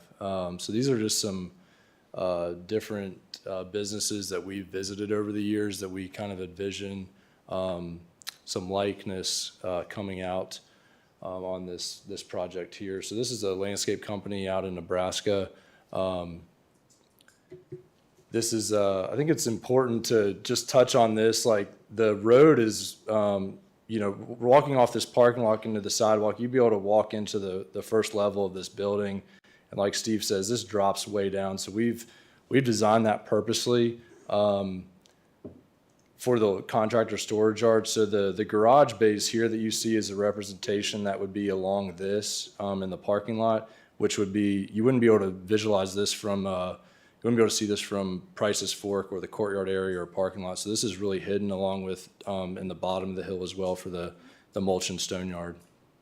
But like I said before, we would have a design center that we'd have a lot of built out pathways, fire pits, outdoor kitchens, landscape lighting throughout the entire project. This is just a representation of what our plants and greenhouses may look like. This here is Richardson's Farm in Maryland. Is what they do there is they have a garden center. They have a market that they sell a lot of local fresh produce, some hard goods. They have a place to get lunch, ready to go food. And then here's just another example of the front of that building with some greenhouses on it. This here is Overlook Farms and Produce. This is in Mount Crawford, Virginia, right off the Bridgewater exit. My younger brother started this just from a farm stand out in his front yard and grew it into this large operation. So I have a lot of familiarity in this type of business. Some of the things that he does there is he's got a farm market, again, local fresh produce, fruits, vegetables. They sell a lot of canned goods. And then there's just some indoor seating in and throughout that space. He also has a garden center there that they sell plants and pottery and some neat things like that. They also have a bakery and deli that you can get some breakfast, lunch, and some bakery items. And a large portion of their business, like we were talking about in the back half there, was pick your own strawberries, flowers, and pumpkins. Another location is Plum Creek Farm Market and Creamery. This is in Pennsylvania. This is some shots from inside their facility, some indoor seating. They have the market and the creamery where they sell ice cream and do a lot of lunch items. Inside their market, here's just a couple shots. Bakery, they have a coffee shop in there, flowers, again, produce, fruits, vegetables. They have some frozen sections, ready-made food that you can heat up for dinner time, snacks, canned goods, meats and cheeses, and some drink items. And this is a representation of their outdoor space for seating, entertainment, and some playground area for families and children. This next one is Sierra Nevada Restaurant and Brewery. So again, the back of the building have a nice outdoor space with some hardscape elements, outdoor seating, and then this is a garden that they facilitate their kitchen. And just some other uses that we've seen is this is a greenhouse that they sell product out of, but it's also a small coffee restaurant in there with some seating. This here is also in Bridgewater, Virginia. It is a pop-up ice skate rink. So in the winter, they pop this ice skate rink up for some activities out there, and then in the warmer seasons, they use this as their market, their seating, and they have a farm market every Saturday on a concrete slab there. So we could utilize this in one of the buildings and/or out in the courtyard during wintertime when there's not much going on. And then this is an example of just some outdoor natural playgrounds that we think would be a really cool idea on the site. So hopefully that kind of ties all this in. The last thing I want to do is make this really hodgepodgey. It's important to kind of keep everything in-house, so it's important to partner with Scott and, get his ideas and brainstorm, and we think this would be really good for the community, and couldn't think of a better space than the Prices Fork Village area. So thank you for hearing us out, and we appreciate it. Does the commission have any questions for the applicant?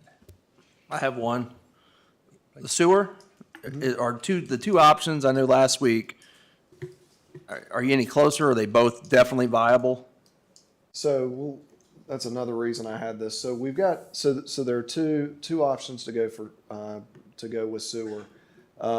Both end up at the preserve. So when the preserve was built, there's a pump station that was built with the preserve.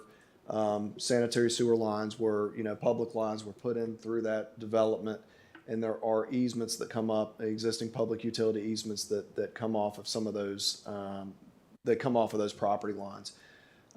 We've had discussions with the Shaw Development folks here on this property as far as potentially pulling a full 8-inch main sewer gravity line through this open space across our neighbor here to the north and into this property.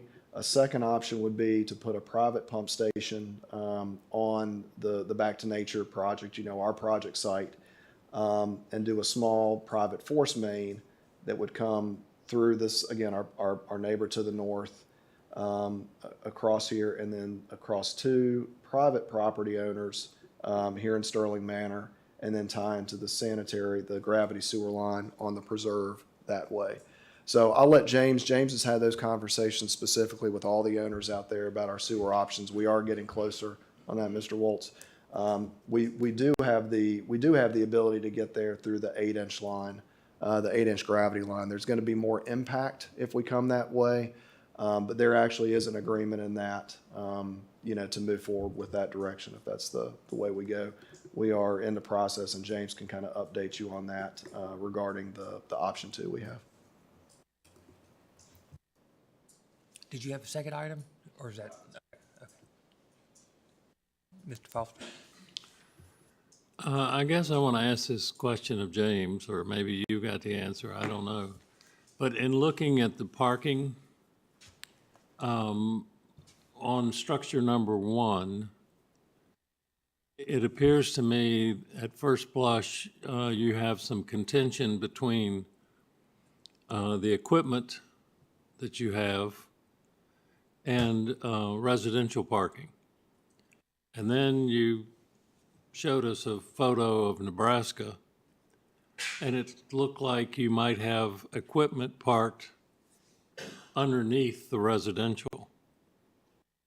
Could you clarify that in my mind?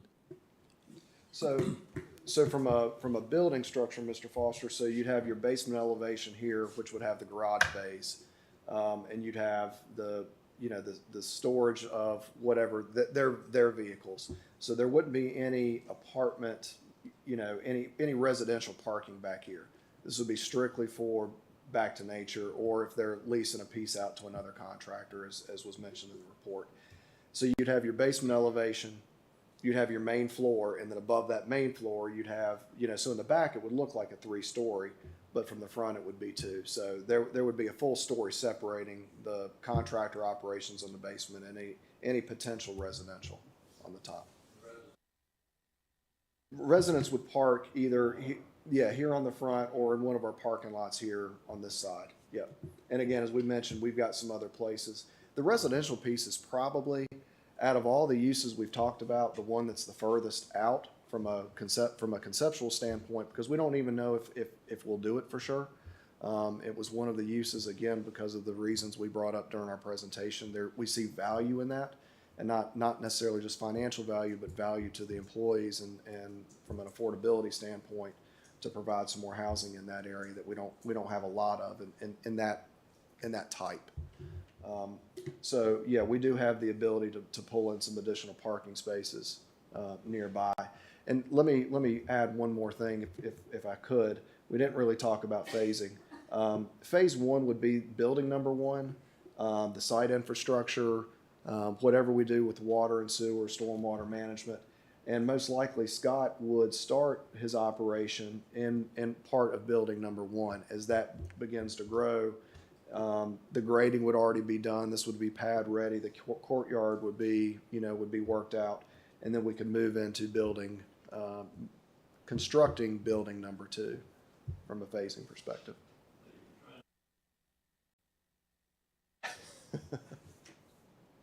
Thank you. Any further Mr. questions? Chair, Yes, sir, Mr. Miller. let's return for a moment to the residential portion of this. Each of you at some point have addressed the need for employee housing.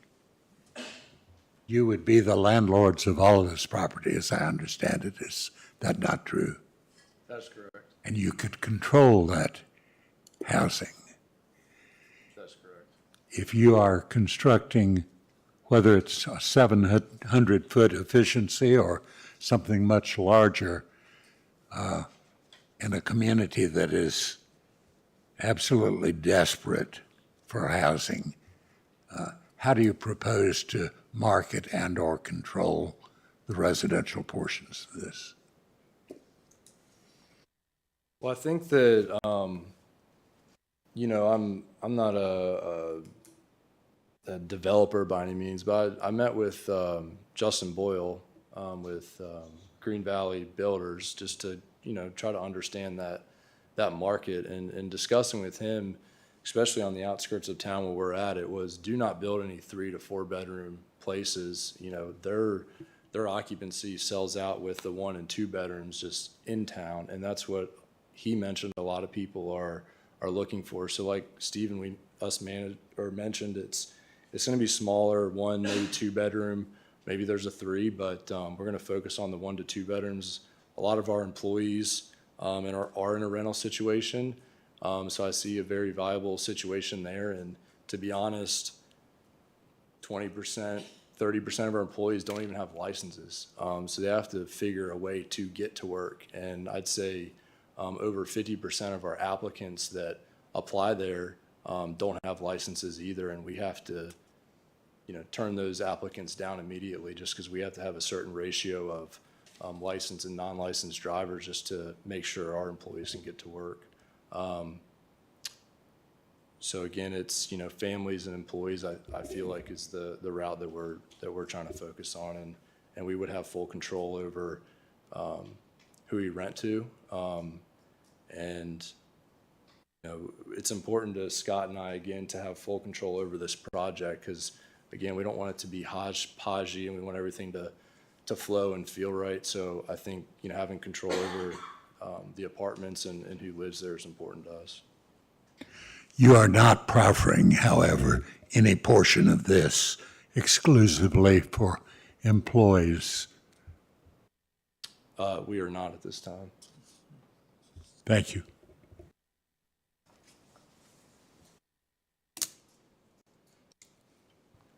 I have a question. It says in our material that a standalone multifamily dwelling is not proposed. Is that listed as a condition under the special use permit? How do we tie what we see here into what's enforceable? That is a condition of the special use permit for the dwelling units, yes.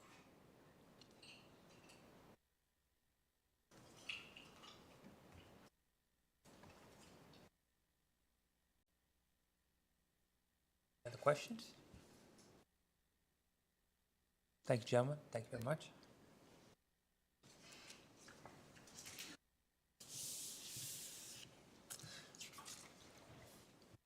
So now we'll open up the public hearing portion of the meeting.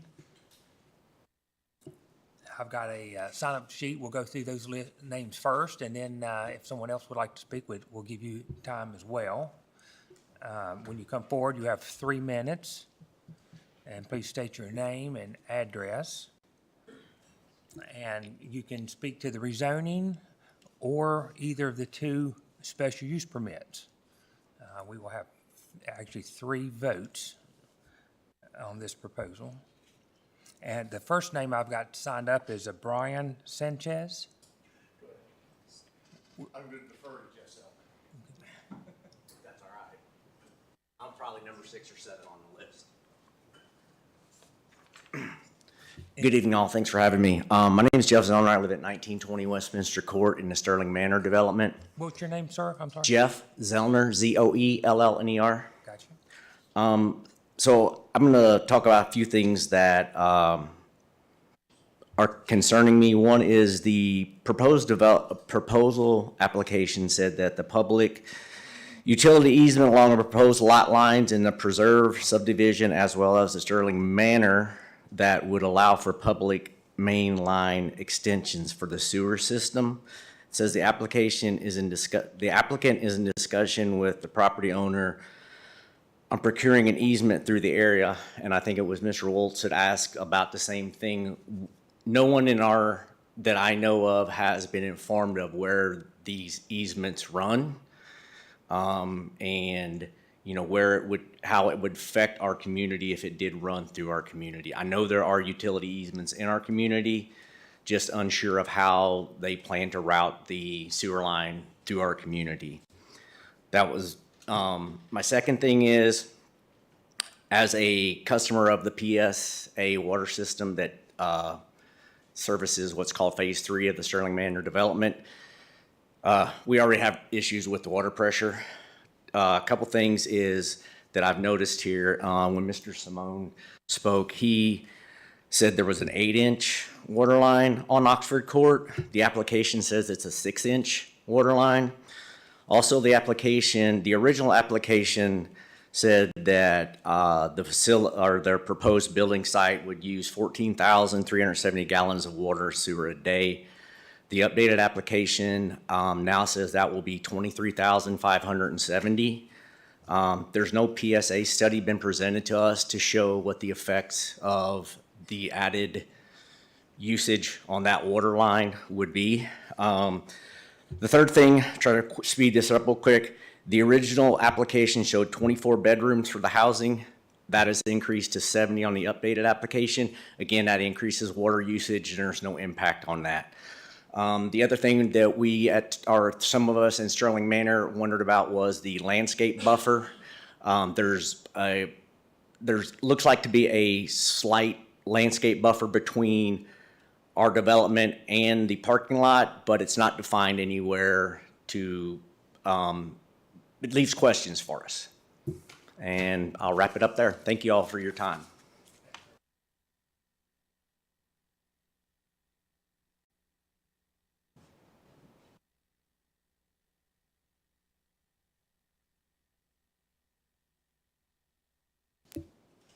Is there Jeff Wilkie?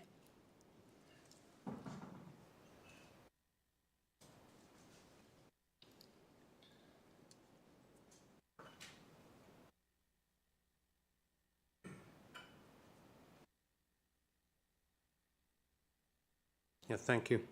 My wife and I are brand new to Sterling Manor. Our property is where the water stub will be accessed by this project. So we've just moved in. We got our CO 4 days ago. We move into a house. We don't have enough water pressure to keep landscape alive.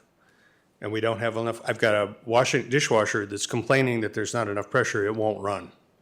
So I'm gonna have to do things inside this house to make that go. The businesses that they're proposing are traditionally, at least as I understand, a fairly heavy water usage. So I'm curious, I don't see anything in the plan that I've read that talks about whether they will be drawing water from that same, I assume that's part of the mix of water that they're going to use to do dilutions of chemicals and that sort of thing on the property. I don't know if that's true. I don't know if it's a thing, but I'd like to suggest we look into that on the way forward here. So most of my concerns are just the PSA is not supplying, well, Sterling Manor and specifically Oxford Court well enough to expect that you can hook a business onto that same line and not affect our water pressures and our water quantities. Thank you. Mr. Wilkie, is your house brand new? Yes. Brand new? Okay, thank you, sir. Yes.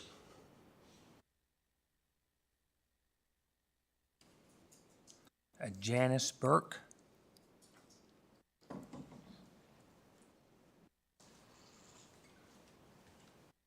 Good evening. Thank you for letting me be here tonight. I'm Janice Burke. I live at 3727 Prices Fork Road, which is going to be almost right across from this development. So obviously I have many concerns. First thing, I'm just a little disappointed in the fact that only the adjacent landowners were given notice about this development. People in Phillips Acres behind us, no one is even aware of this. Otherwise, they probably would have been here at the meeting tonight with their concerns as well. Not only does it affect us, but it affects everyone in the Prices Fork area, and people in that area are not aware of this project. Yes, there's a small sign out, but you have to have excellent vision to be able to read the sign that's in front of the house right across from us, where this project is going to take place. It also states many times how this project is going to fit into the natural environment of the Prices Fork area. I think many people in Prices Fork would disagree with this. Big delivery trucks, large metal buildings, storage units, additional lighting, and most importantly, that has not been discussed tonight, is the fact that there's going to be an increase of 2,000 cars a day on Prices Fork Road. That was in some of those things that I read. We already on Prices Fork Road we're going to have about 1,600 with the new developments that went in, the Preserve and West Hill. That's additional traffic. Prices Fork Road now, the safety of that is just tremendous. They're going to put the lanes in, I understand, but those lanes are now going to, the left-hand turns going into the project are going to block any oncoming traffic, and we're not going to be able to get out of our house, in which we have lived there for about 35 years. We've seen a lot of growth, but, and I don't oppose to growth, but this project is tremendous, and the safety on that road is going to be unbearable. People coming out on Brunswick are going to have a horrible time going left or right. I've lived this every day. I see the traffic coming and growing, increasing on Prices Fork Road. I've seen the accidents. I've seen the rear-ended vehicles. It's just getting worse as time goes on. We do not need an additional 2,000 cars a day. Something else has to be done on Prices Fork Road besides turn-in lanes. It's just not going to work. The only other thing I wanted to mention was talking about the turn-in lanes. We've not been notified about how long they're going to be, where they're going to be, whose property they're going to affect. I know they're going to affect ours. Anyway, thank you for your time. I appreciate you listening. Thank you, ma'am. Stan Burke. Thank you for your time. I live with my wife, 3727 Prices Fork Road. I do not have a PowerPoint for you, so you'll get your ears up. I'll try to speak up. First thing is the residential environment. We've lived at our home for over 34 years now. I walk out my front door and I see the Graham house sitting across the street. nestled in the pine trees, beautiful place. Next door to it is the Masonic Lodge. To our right is a good home by the Cats. There's a couple of nice homes right there. Now we're going to walk out, and that's going to be gone. We're going to look across the street. We're going to see the large metal buildings that's already been mentioned. We've seen pictures of them here. I would suggest you take that into strong consideration as you think about approving this project. Secondly, to me, this term, possible special permit, gives me the heebie-jeebies. I don't know what we're approving when we talk about that. And I suggest that we take that verbiage completely out of this proposal, and if there's something that needs to be permitted, let's deal with each thing at a time. Otherwise, I think we're talking about something here that might get in that we are not interested in. My wife talked about the traffic. I just want to say one more thing about that. This center lane that's got to be put in, and one of the graphics did show this, you've got to have room for that. And the only place that I've seen that they're going to get that room is over in my yard. I don't like that.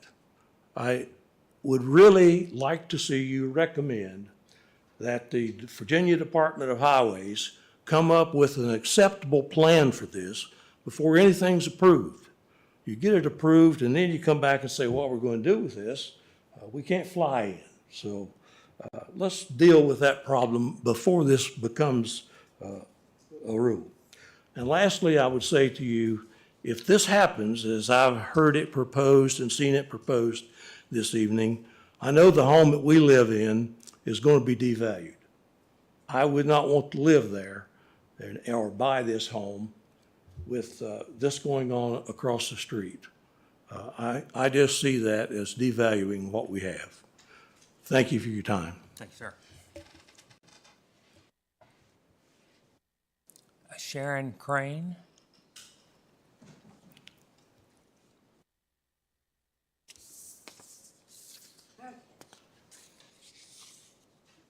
Well, I'm going to sound a lot like my neighbor, Sharon Crane, 3695 Prices Fork Road, directly across the street from this.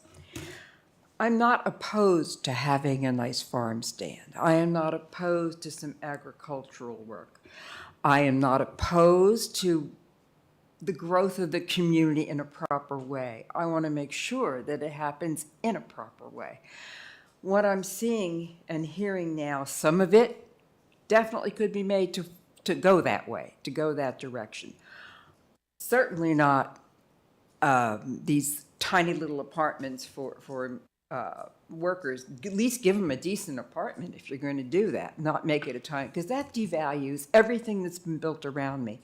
I feel like the properties up the road did already because of their tiny, cramped little thing, and now I've got a single-family home that I treasure and plan to live there until I died.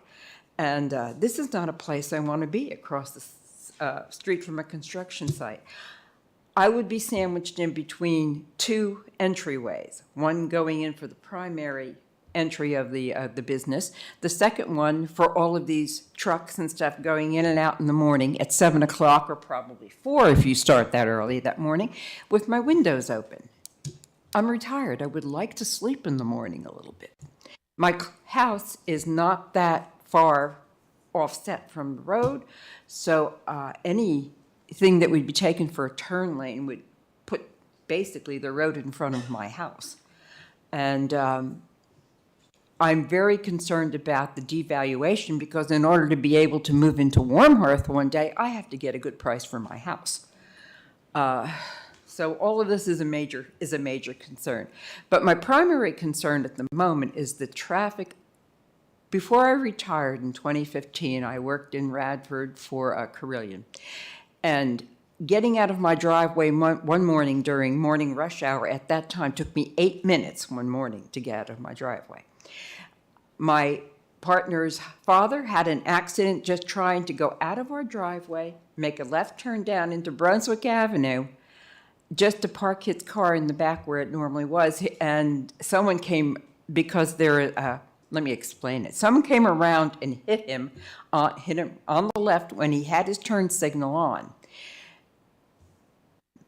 The cars that come down past the schools coming out of Blacksburg, and they hit that area where there is no longer a no passing zone, and they take off. I know that's going to affect the trucks going in and out. It's going to affect the people going into this new business. It's certainly affected us in a very negative way. Can't you at least extend that no passing zone past where Brunswick Road is? Because it's a primary, and the people speed. I was doing 55 and a 45, which I was speeding back there the other day, and people were passing me like I was standing still. Okay, your time's up. Thank you, ma'am. Thank you very much. Thank you. Jean Elliott?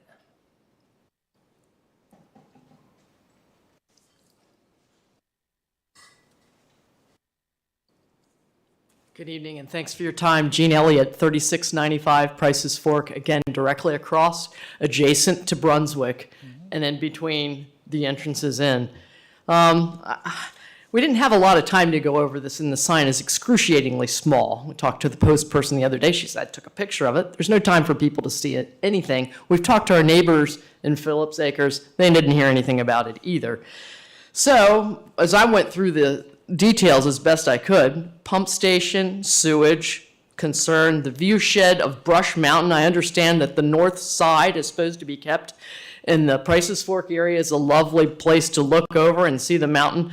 How obstructed will it be? I understand that most of the land tapers off after a bit, but you still have the rise of the buildings in the front.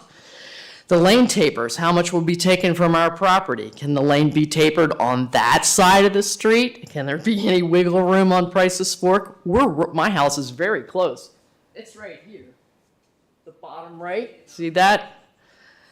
And then 2,000 maybe traffic a day. Well, the event center is supposed to seat or have a capacity for 375 people. When is that going to be in operation?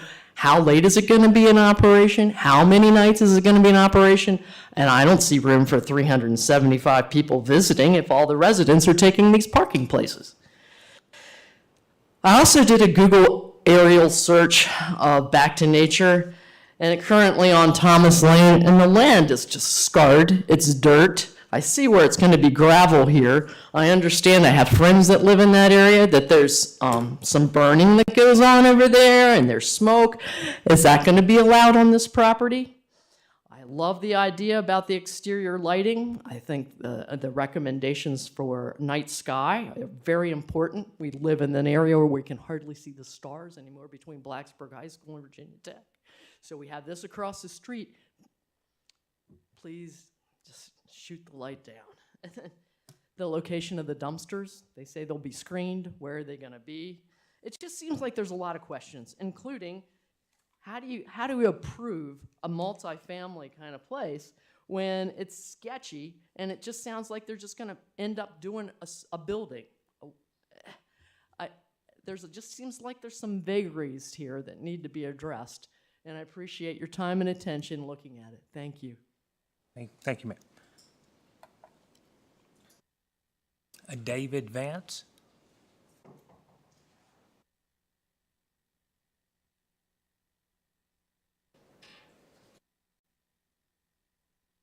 Thank you so much. David Vance, 1905 Stratford View Drive. I'm in phase 2, and it's my lot is one of the lots that needed the easement for the proposed sewer system to go through with the smaller pump. I didn't come with a lot of concerns. I wanted to find out more. I know that the scope of the project, as James had presented it to me some weeks ago, is he was probably just being brief, but it's obviously much larger. And the main concern I've had when I've talked to people and they've said, "Well, did you hear that this was coming?" Well, I didn't know that. Did you hear this was coming? Well, I didn't know that. That we don't get in the situation where we've approved something, such as even the sewer on my backyard, and then after it's approved, well, the scope is considerably larger. And what I'm saying is that if this use is allowed and Back to Nature goes out of business next year, but the use has been changed, then it's been approved, but the scope of what's being done is it could be very different, and whatever is according to the code can be done. So the neighbors that I'd talked to who have expressed their concerns to me are simply that we know what we're getting into. We don't approve something, approve a major change, and then we'll figure it out later, and it's much larger than what we were expecting. That's all I had to say. Thank you so much. Thank you. Katrina Vance? Okay. That's all that we had signed up before the meeting, but we'll still open the floor for anyone that would like to come and address the commission on this public hearing. Come forward.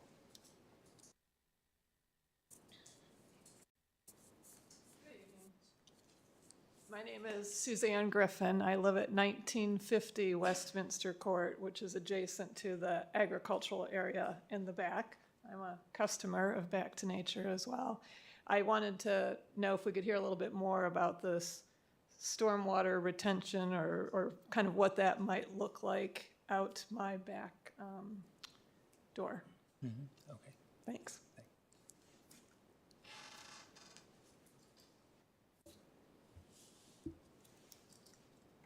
Anyone else?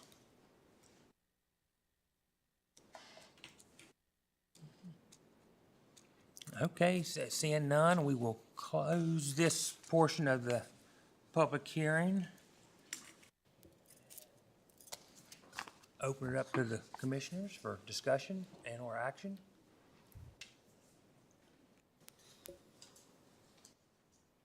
So I have asked Justin. I'm sorry. That's okay. Jude, did you get the uses that were?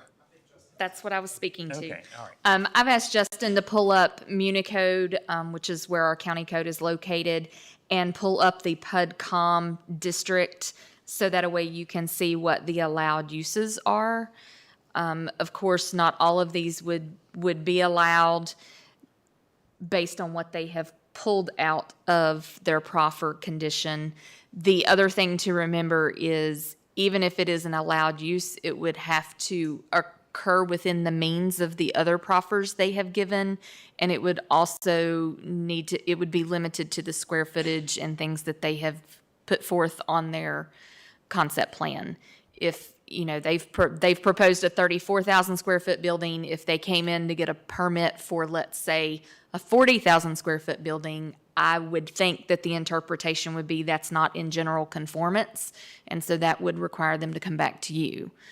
Now, if they had a 34,000 square foot building and they came in and said, no, that's only going to be a 20,000 square foot building, we would probably not require them to come back because it is actually less intensive than what they were proposing.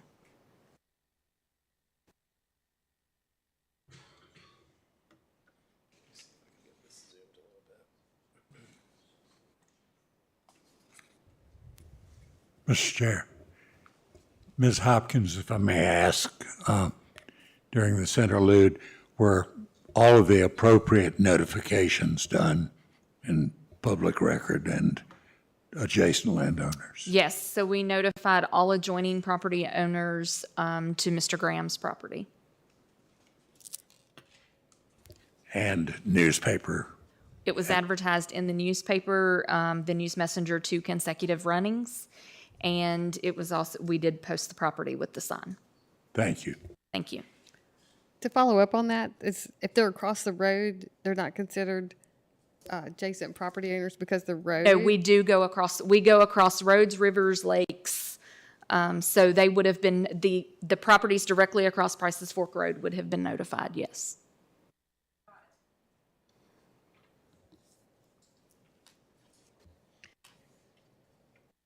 I would like to talk about the tapered lane and the turning lane. Could someone explain to me a little more about whose property would be used for those? That seems to be concern that was expressed here from several people that it hasn't been addressed.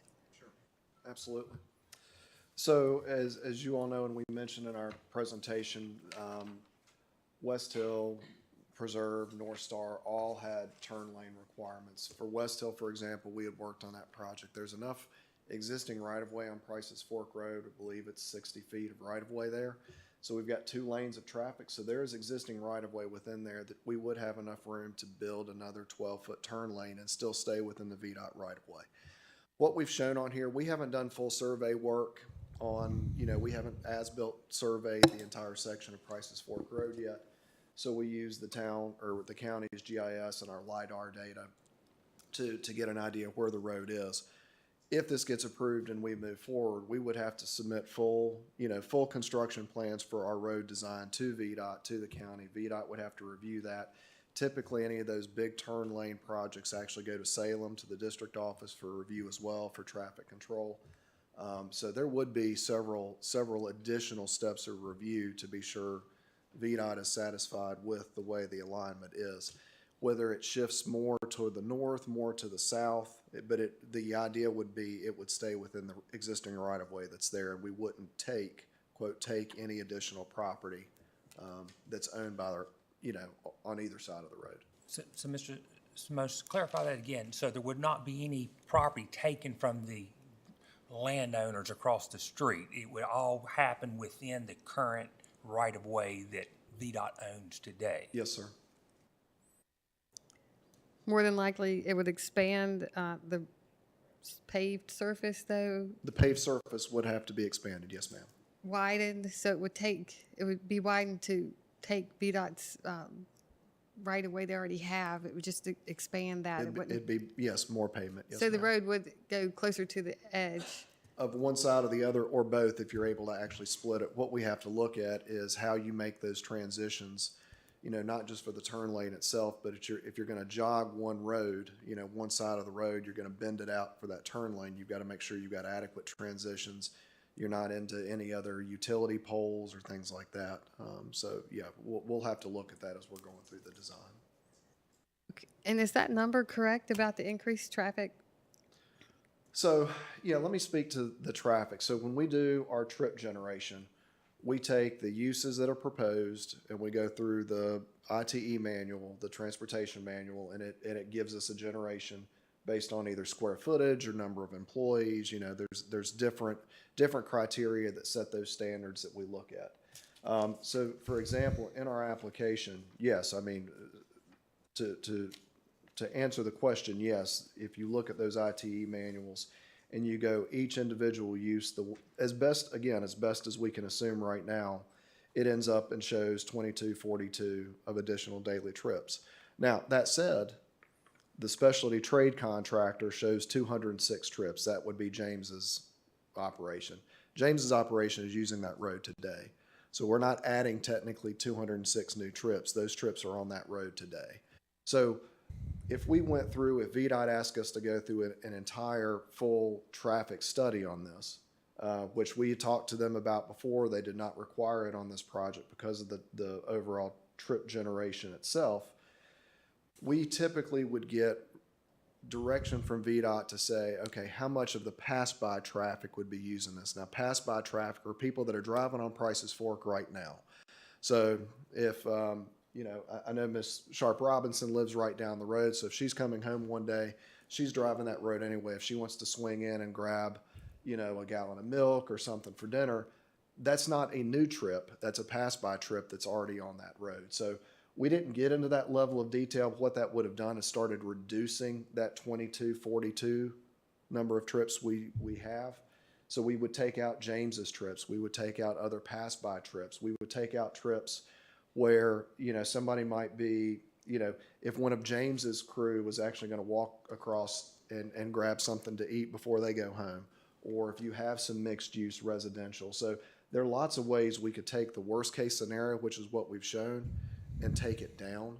So yes, while we're showing that 2242 in our number, that is what we believe based on the uses we showed would be the worst case scenario. But realistically, that would likely be a lower number. And the other thing I'll mention is With the uses that we're talking about in here, James's, the Back to Nature crews, they would be leaving in the morning. I'm sure all of our neighbors here that live there see their trucks up and down the road. But these other commercial uses, they're typically not prime uses in the morning.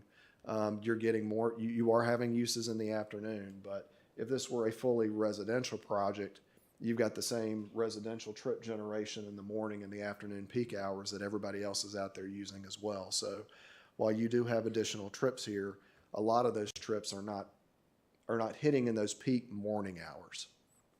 So I think there's a little bit of an offset to the positive with a commercial type project like this versus a fully residential project. Mr. Chairman. Mr. Simonis, could you speak to some of the questions that were raised concerning water and sewer? And is there, not being an engineer, an opportunity to do something with the PSA that might improve the water pressure for the neighborhood? Yeah, and I've made notes of everybody's questions, and I'd be happy to touch on each one of the questions they have if the commission would like that. Our first speaker did ask about, one of his points was the water pressure. We were told up front when we had talked to PSA that it's a 6-inch line in Oxford Court. The design plans that the PSA provided us on Monday actually showed an 8-inch line. I can't say 100% for sure if it's a 6-inch or an 8. We've been told two different things, so that's why I've got 6 in my application, but I mentioned 8 tonight.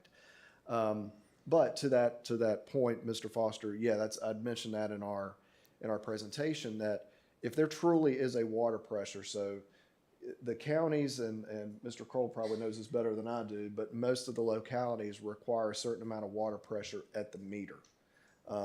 That's how typically they will say whether there's enough pressure based on the building code and any of the additional plumbing codes or engineering codes that a locality has. Normally that's 20 PSI. If it's meeting that, I don't know the PSA regs like the back of my hand, but if it's a 20 PSI, if your house is sitting a lot higher on your lot and you've got a 2 or 3 story house, that pressure drops the higher you go. So it may be perfectly fine at the meter and it'd be harder inside. I can't speak to everybody's individual, concerns, but that's certainly something that PSA would have to look at if we're pulling additional water demand, and that's why I mentioned it may be required, and we'll have to get PSA's help to have that discussion with the water authority to make that tap into, their 16-inch line that's out in the road. We're 100% committed to working with the PSA to be sure that our project's not going to impact our neighbors. And the question about sewer. The sewer situation. Yep, so Steve, excuse me, before you move on to sewer, if I could just interject on the water issue, one thing that you may want to consider is talking to the PSA about possibly looping from that stub out from Sterling Manor back to the transmission main on Price's Fork. That's what I meant, loop that back in. That would really, that would help a lot. I think instead of having a tap off of the transmission line for this new project, a loop might help everybody. So again, our first speaker asked specifically about the public utility easements I mentioned. So we went back and reviewed all 3 phases of Sterling Manor subdivision plats that were recorded, on record at the courthouse. So at each trying to zoom in here. So at each property line, each common property line between homes, there's a public utility easement that's centered on each of those interior property lines. I believe the county requires 20 feet. On the back side, on the rear property lines, it's 20 feet from the property line internal to the lot. So those easements exist today, and that's for water, sewer, cable, phone, electric, any sort of, while it's a public utility, even private utility companies are allowed to use those public utility easements. So they're put in place, and you all have seen this too. I mean, the reason those are put in place is to allow adjacent properties and future infrastructure to tie into it, where you don't get into a situation where you have a landowner that says, I'm not going to allow this to happen. We're not going to allow the county to grow because I'm not going to allow somebody across my property. So that's why the county, town of Christiansburg, Blacksburg, everybody, pretty much everybody requires public utility easements on lot lines nowadays. The easement I spoke about, if we went option 2, which is a private pump station that would be on this property, we couldn't put a private force main line in a public utility easement. We would have to have a separately dedicated private easement across the Salee property here and our 2 neighbors at the end of the road here shown on the screen. So that would be a small, probably a 2-inch line with the flows we're talking about. Worst case would be probably a 4-inch. But those are small force main lines that are very easy to install. They're not nearly as disruptive as going in with a backhoe and digging a big chunk of your land and grading to put in an 8-inch gravity main with 4-foot diameter manholes. So the force main line, we like that idea. It's a private pump station. It's actually more cost long-term maintenance to James because that pump station and that force main line he would have to maintain, but it's less disturbance going across other properties outside of ours. The option for the public line would be to take an 8-inch, the 8-inch sanitary main lines and manholes across the Salee property and come across a portion of the open space here on the preserve. Now that open space does not have an easement, so we would actually have to acquire or get a new public utility easement across the preserve property in that open space because the county does not require easements along open space. So that has put us in a predicament that we've got to work with the owners of the preserve property. We do have an agreement in place that they presented us that if that's the direction we go, there's certain criteria that James would have to meet in order to be granted that sewer easement. So we do have 2 ways to get there, either this one or if a private easement is agreed to with these 2 property owners in the Salee, we would go the private route. Mr. Chair, this question for perhaps Steve or perhaps Scott. If 20 PSI is the minimum requirement, how does that address emergency services and fire hydrants? I'd have to defer that to PSA and to whatever agreement they have with emergency services here in the county. I know, again, different localities have different requirements on what they need to see from a fire flow standpoint at hydrants. But again, as I mentioned, Mr. Miller, based on the square footage and the uses of ours, I'm 99% sure we're going to have a sprinkler system in these buildings, in which case we're going to have good water pressure. So whether that's coming directly off the 16 or if there is room on the 6 or 8-inch line, or if we loop it the way Mr. Kroll was mentioning, if we do loop that line in, which basically means tying the 2 together, that puts additional flow from that 16-inch transmission back into the line that's within Sterling Manor. So the idea would be that would better the situation they have there as opposed to just one long dead-end line, which is not preferred from an engineering perspective. Thank you. Someone needs to carry on the tradition of Mr. Pugwell's. Thank you. Any further questions for Mr. Scott? Mr. Rice, would it help, Commission, if I just answered a few of these? I don't want to waste everybody's time, but if any of these other comments. Okay, go ahead. Just real quick, the added flow and the added units that, again, our first speaker asked about, after we met had our conversation with staff on Monday regarding how we were going to try to back into a number of units, of multifamily units, based on the 29,000 square footage. Bree asked if we would update our application to be sure that was consistent with what we had agreed to Monday. So that's why those numbers changed. Mm-hmm. We talked about water pressure, water usage for our use, the traffic numbers we talked about, turn lanes we talked about. Mr. Burke mentioned architecture. So I think we do have some hopefully you all saw the architectural standards that rustic farm style is what we're looking for. the intent, and I don't think, we did have a proffer or a condition about the architecture in there.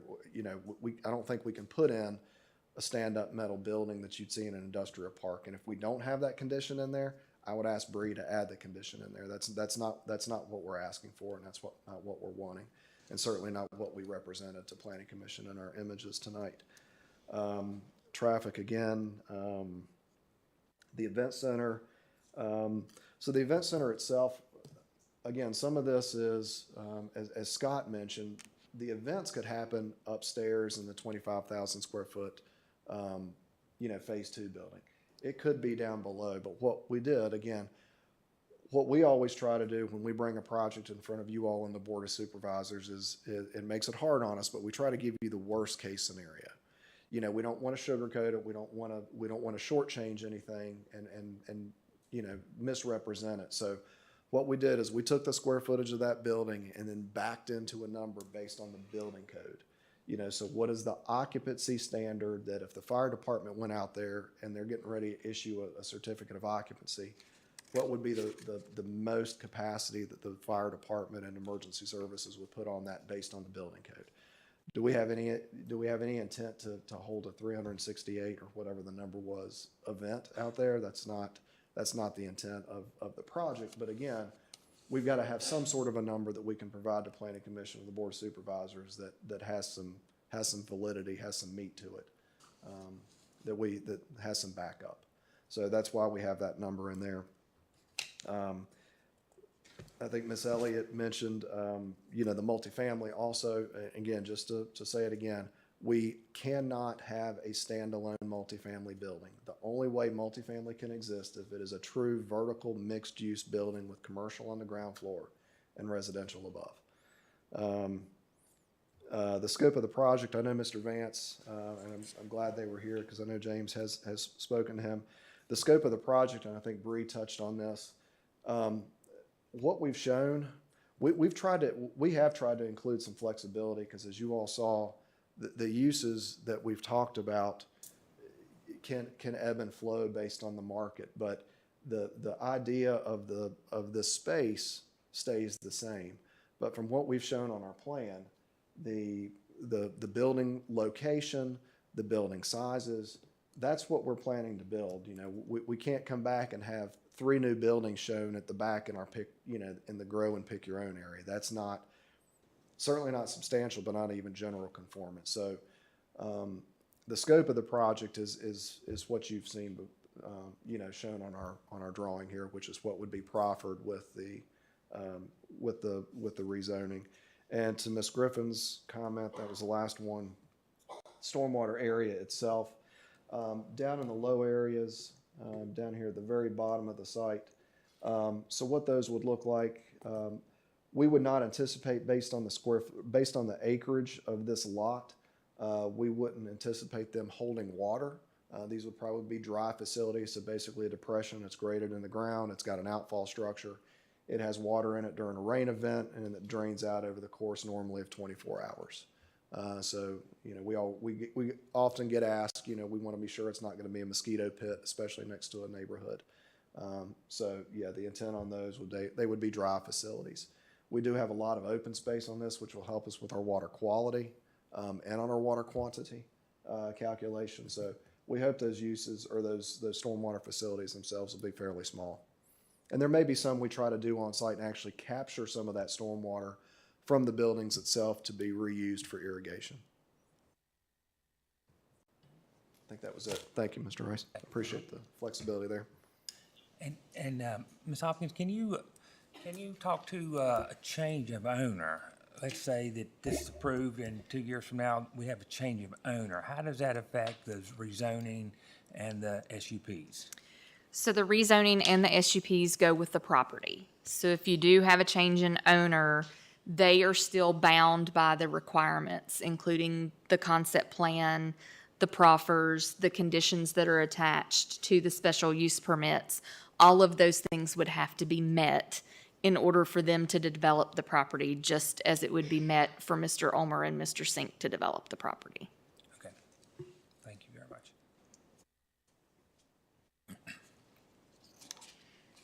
You know, it seemed like we've talked a lot about the residential aspect of this, which I think is very small in the whole scheme of what they're trying to do. But I'm a little hesitant to come hard on the residential aspect when we've approved 500 homes for the reserve and 500 homes for West Hill, a quarter mile down the street, and then we get bent out of shape over 15 to 20 or 35 units here, and then I think it's filling the niche, you know, because these units that are built at the reserve and West Hill, they're 600,000, 700,000, or if they're rental units, they're 2,500 a month, and I think that these units would fill a different niche. So I'm okay with the residential component. So, Mr. Chairman, I'd like to just offer my thoughts while we're in a discussion. I think in general, this is an outstanding project. It's very innovative. I think that it fits well with what the county has indicated they are interested in promoting: agribusiness, agritourism, supporting existing businesses to grow and stay within the county. Obviously, there are some concerns that need to be addressed. My main concern is this is being presented as a well-thought-out, well-coordinated, agricultural-based use to serve the community. And my concern is, while they've proffered specifically to prohibit specific uses with this rezoning, the list of by right uses that are still allowed that may be inconsistent with the agricultural theme does cause some concern if the basis of approval, if it were to be approved, is this notion of a community agricultural-based land use. I don't want to necessarily reject the proposal as is, but I do think that there needs to be some consideration to expanding the list of prohibited uses to include items that would otherwise be by right uses if it does get approved, with the uses that are inconsistent with the intended agricultural theme for the rezoning project. And I'm not sure if that's something that could be done in the form of the staff report to the Board of Supervisors to give the applicant an opportunity to amend their proffers for that before it would go to the board, or if it needs to be addressed in this particular venue. So I would ask staff and Bree if you could weigh in on how those concerns might be addressed for what I consider to be an otherwise beneficial project for the community that is consistent with the land use plans that the county has laid out for this area. So to limit the uses on the property would require expansion of a proffer that has already been provided by the owner or the applicant. They would need to amend that proffer. With that being said, we cannot ask them to do that, very much like the last public hearing we had last week. So what we could do is, if we wanted to recommend approval, you could always recommend approval and just have your concerns noted to the board that some of the uses that would still be allowed by right would not be compatible with the vision that was presented. You, of course, could recommend to the board that they not approve it and state your reason is some of the uses that are still allowed in the by right category would not be compatible with the area or with the uses presented. Or you could defer this to allow the applicant time to submit a different plan, or maybe something to mitigate some of your concerns that you would have with the other uses. Ms. Hopkins, Yes. that would also allow us to table it for a stated period of time to allow some of these unanswered questions to be answered. Correct. I have been told by the county attorney we can't say it's tabled any longer. We have to say it's deferred until a future meeting, yes. My apologies. That's okay. He corrects me on it daily. So, Mr. Miller, what questions are remaining unanswered? Because I don't want to just postpone it or delay it or just for the sake of delaying, but. Utility issues, water pressure, sewer lines, residential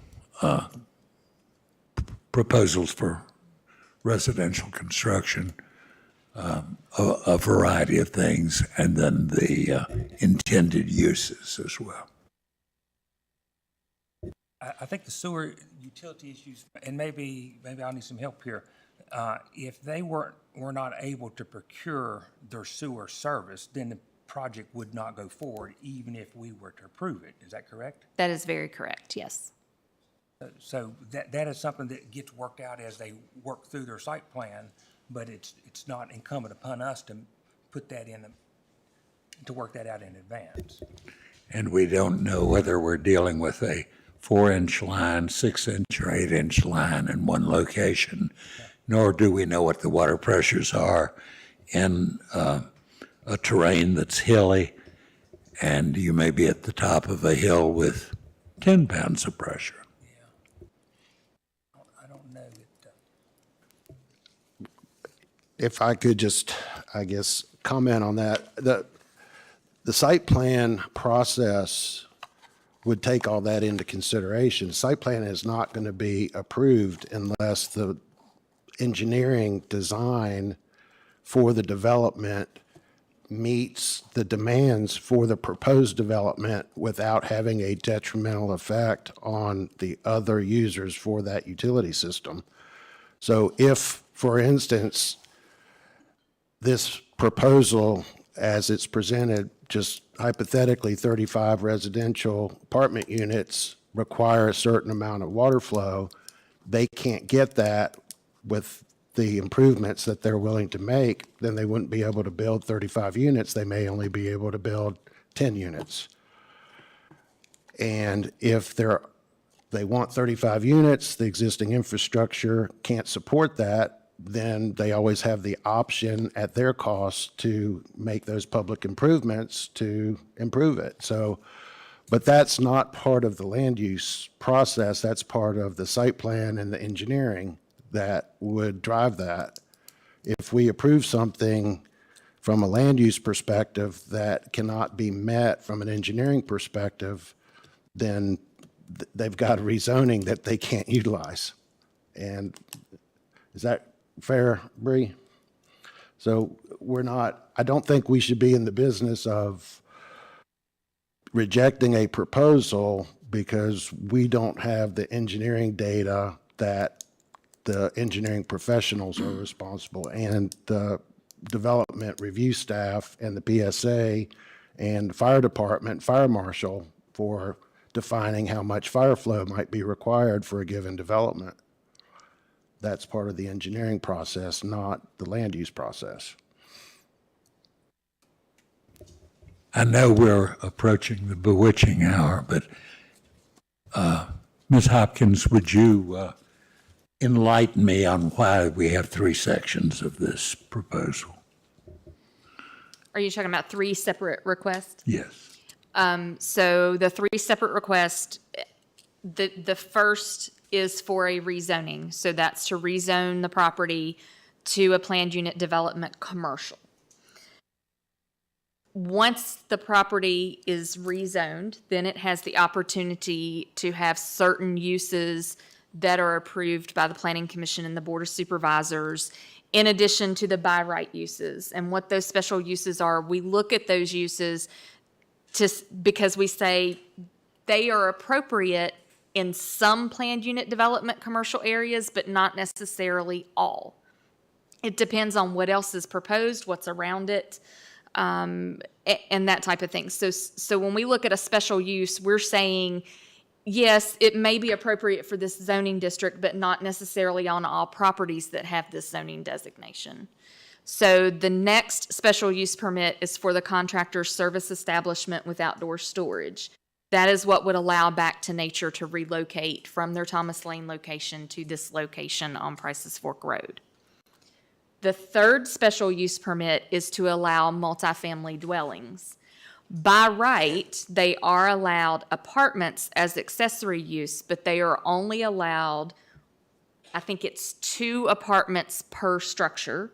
So that would be a total of 4. And they had the desire to do more than that. So then that puts them into the multifamily dwelling. And so that's why they need the third SUP would be to allow over the 4 apartment units that would be allowed by right as accessory units. Thank you. Mr. Foster. Mr. Chairman, I like the project. I think it has a lot of potential. I think there's an opportunity to do it right because this zoning is not something the county has much or any of. Unfortunately, there's not a thing we can do about the traffic or the roads. That's VDOT, and that's not going to happen in my lifetime. I like the idea of the small business incubator. I think that can be very beneficial. A conceptual rendering of the residential component might have been nice.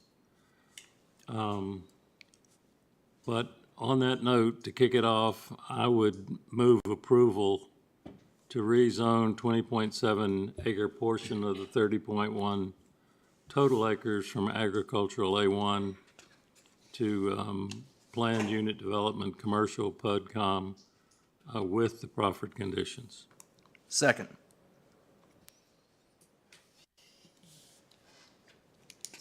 Okay.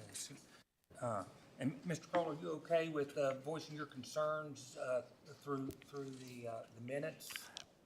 Yes, I think that my concerns are noted in the record, and I would anticipate that the applicant would address them as appropriate moving forward if this passes. And we will also Staff. note those concerns in the letter that is forwarded on to the Board of Supervisors. Yeah, I think in general, the list of uses by right is fairly exhaustive, and very few of the ones that aren't already addressed in the proffers that I would consider to be of concern. There are very few additional ones that might need to be added to the list, but there may be 1 or 2 that would be appropriate to expand on their proffered list if they so choose. But even those uses, if they were to sneak them in, would still have to fit within the building footprints and the site plan that's Correct. Correct. Yes. Any further questions or comments? Okay, so we have a motion and a second for approval of the rezoning with the proper conditions. Mr. Lakis? Mr. Kroll, Yes. Mr. Miller, Yes. Ms. Simpkins, No. Mr. Waltz, Yes. Mr. Workman, Yes. Secretary's yes, Mr. Foster, Yes. Mr. Rice. Yes. Motion carries.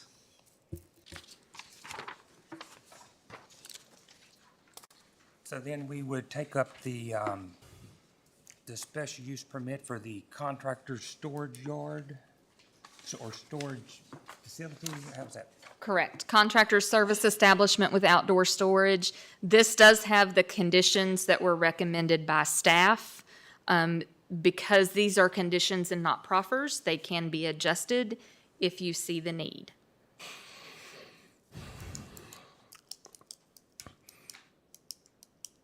I believe there are some more. Mr. Simonis did note the building architecture. We do have some conditions related to that. As you can see, number 13, they have to be a neutral earth tone color. Unadorned materials such as common block or unfinished metal will not be permitted, and it also has to complement the existing development located within the Prices Fork Village.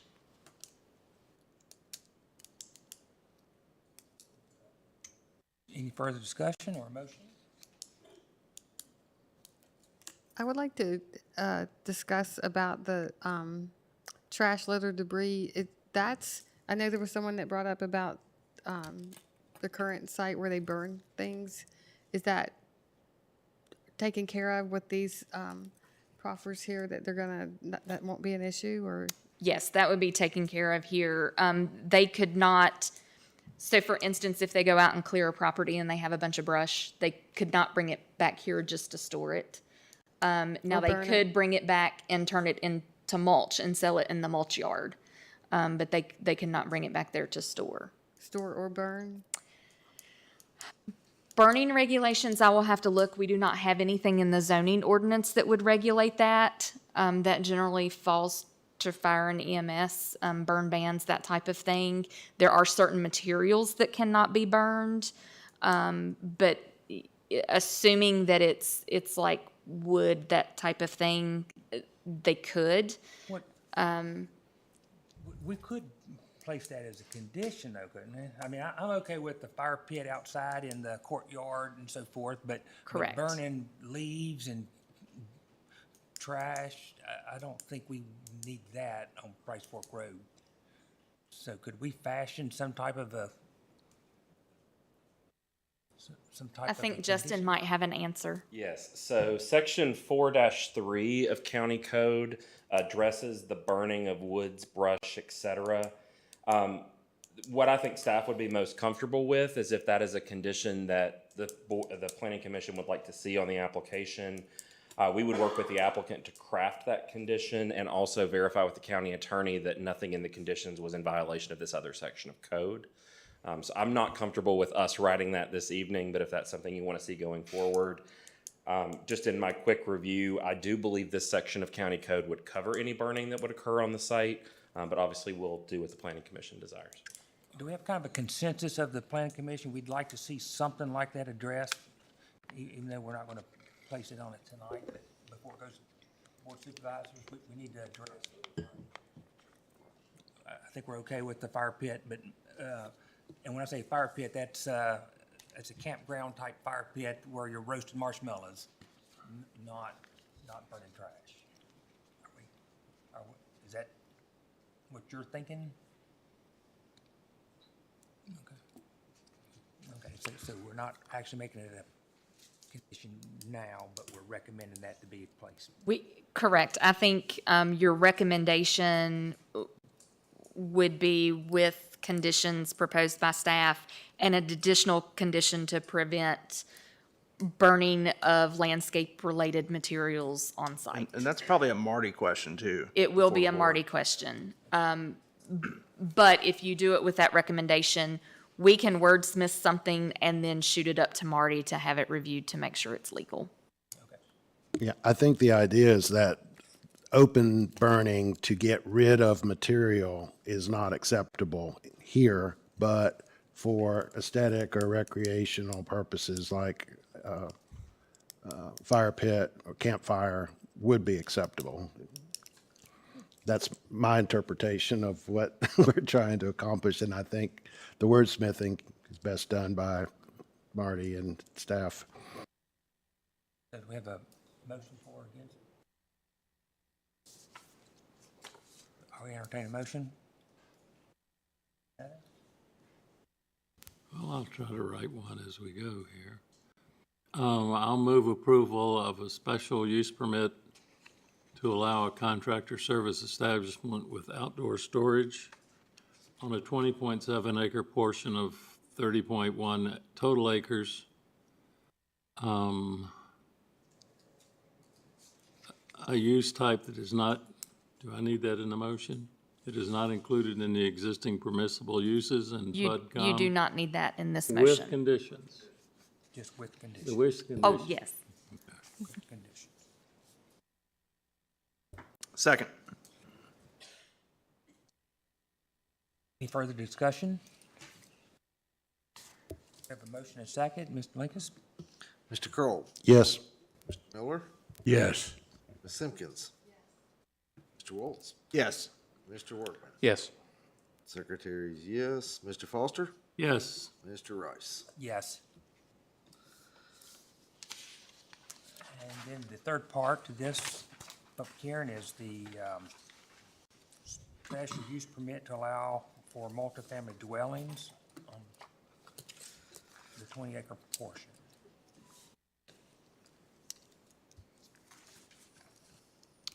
Again, this is the conditions recommended by staff.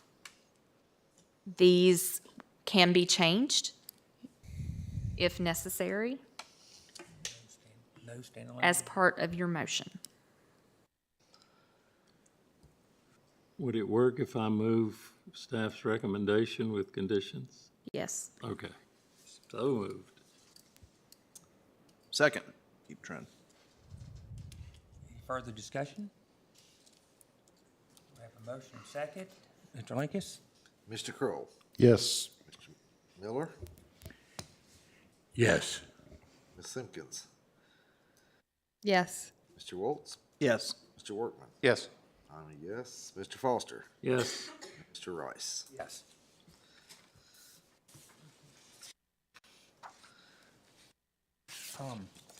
Do we know when this is going before Board of Supervisors? August 26th, this will be before the Board of Supervisors, and a public hearing will be held that evening. Likely, they will not make a decision that night. Their decision will be at their first meeting in September.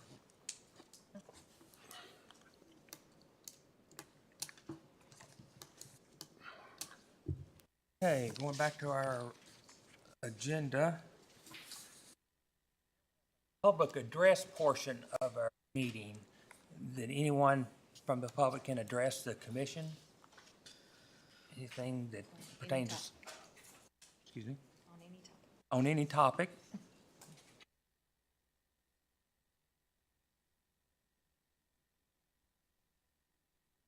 And seeing none, we will close the public address portion. And then we have a work session scheduled. I move we go into work session. We have a motion and second to enter work session. All those in favor signify by saying aye. Aye. Aye. Aye, and those opposed likewise. And so we're in work session. And Ms. Kim. Good evening. All right, today we went on a site visit to the site for this special use application to allow a restaurant of less than 2,000 square feet on 1.904 acres within the agricultural district, which is located at 3035 Reiner Road.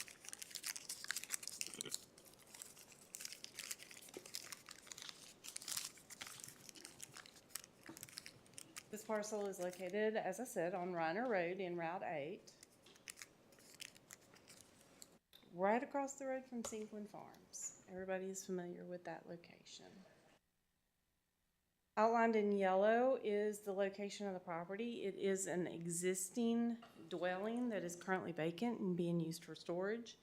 And they are proposing to use the first floor as a Reiner Coffee and Supply Company. Tonight, the applicant is here to answer any questions that you may have before we go on to certify for next month's public hearing. And if you have any questions for me or anything that you'd like to see addressed in the staff analysis next month, please let me know. Right here is the proposed site plan with the parking area, the garbage disposal area, and the location of the entrance and this proposed signage for the property. Also on the right, we have the proposed floor plan that includes the kitchen area, which will not be used for preparing food, only warming it up. Then they will have merchandise and supplies in an area. They will have an ADA bathroom and ADA accessibility from the rear of the property or the parcel or the rear of the building. They will have various things and items and local things for purchase, as well as the coffee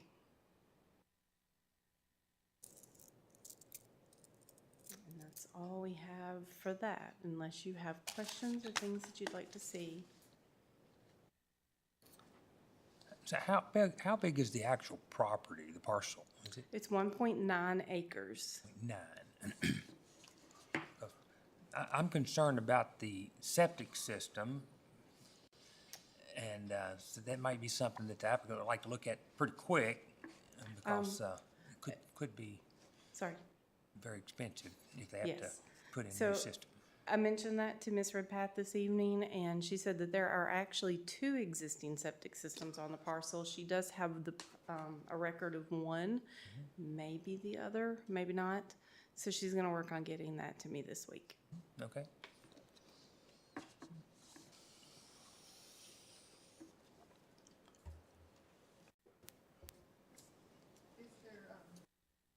Is there sufficient room for parking? They're only required to have, I believe it's 12 to 14 spaces, 12 spaces. So yes, there Okay. are.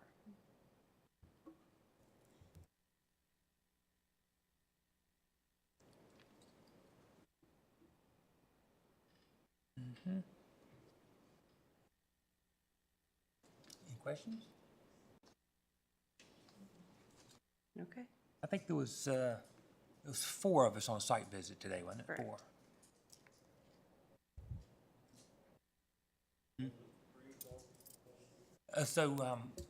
Commission, are you okay with bringing this forward for a public hearing next month? Okay. Okay, Thank you. think so, yes, ma'am.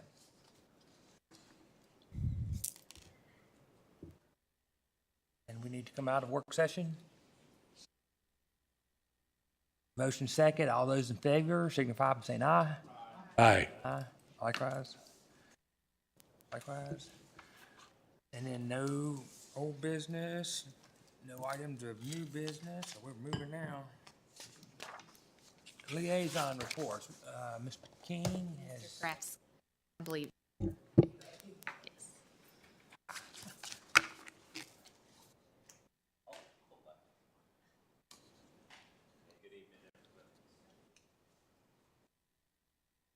do my best to fill in for Todd, but it's also been a long night, so I'll keep this short. All right, I just had a couple of notes here to share with you all, updates since the last meeting. So probably the biggest one, and you've heard some about this, is we continue to work with the fire crew out at the Elliston station and making sure that we've just got all the pieces and parts in place there so that we can continue to provide emergency services to that community.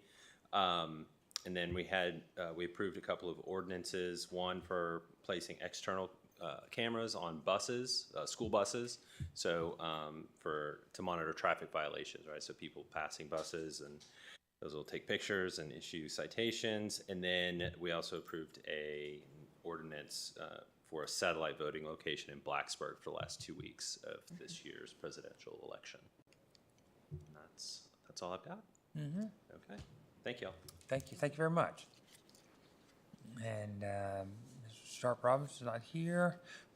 Chrisburg Planning, I don't believe they've had a meeting yet, I don't believe. They met Monday evening. They met Monday evening. Oh, did they? Okay, I missed that.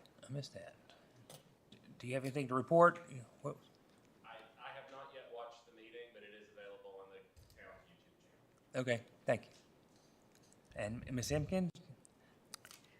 Radford Planning let me know they had a meeting on Monday, and so I was not able to attend it, but I hope to attend the next one. Okay. And Mr. Miller with the Tourism Council? Has none. And Mr. Workman with Parks and Rec? Haven't met since last week. And we got the Planning Director's report to wrap it up? It's very short. The only thing I have to report is we are conducting interviews for the transportation planner position, and we hope to be interviewing in the next couple of weeks for the zoning compliance officer. And hopefully come August 14th, we'll have some exciting personnel announcements. We will keep you posted. That's all I have. Okay. Anything further from the commission?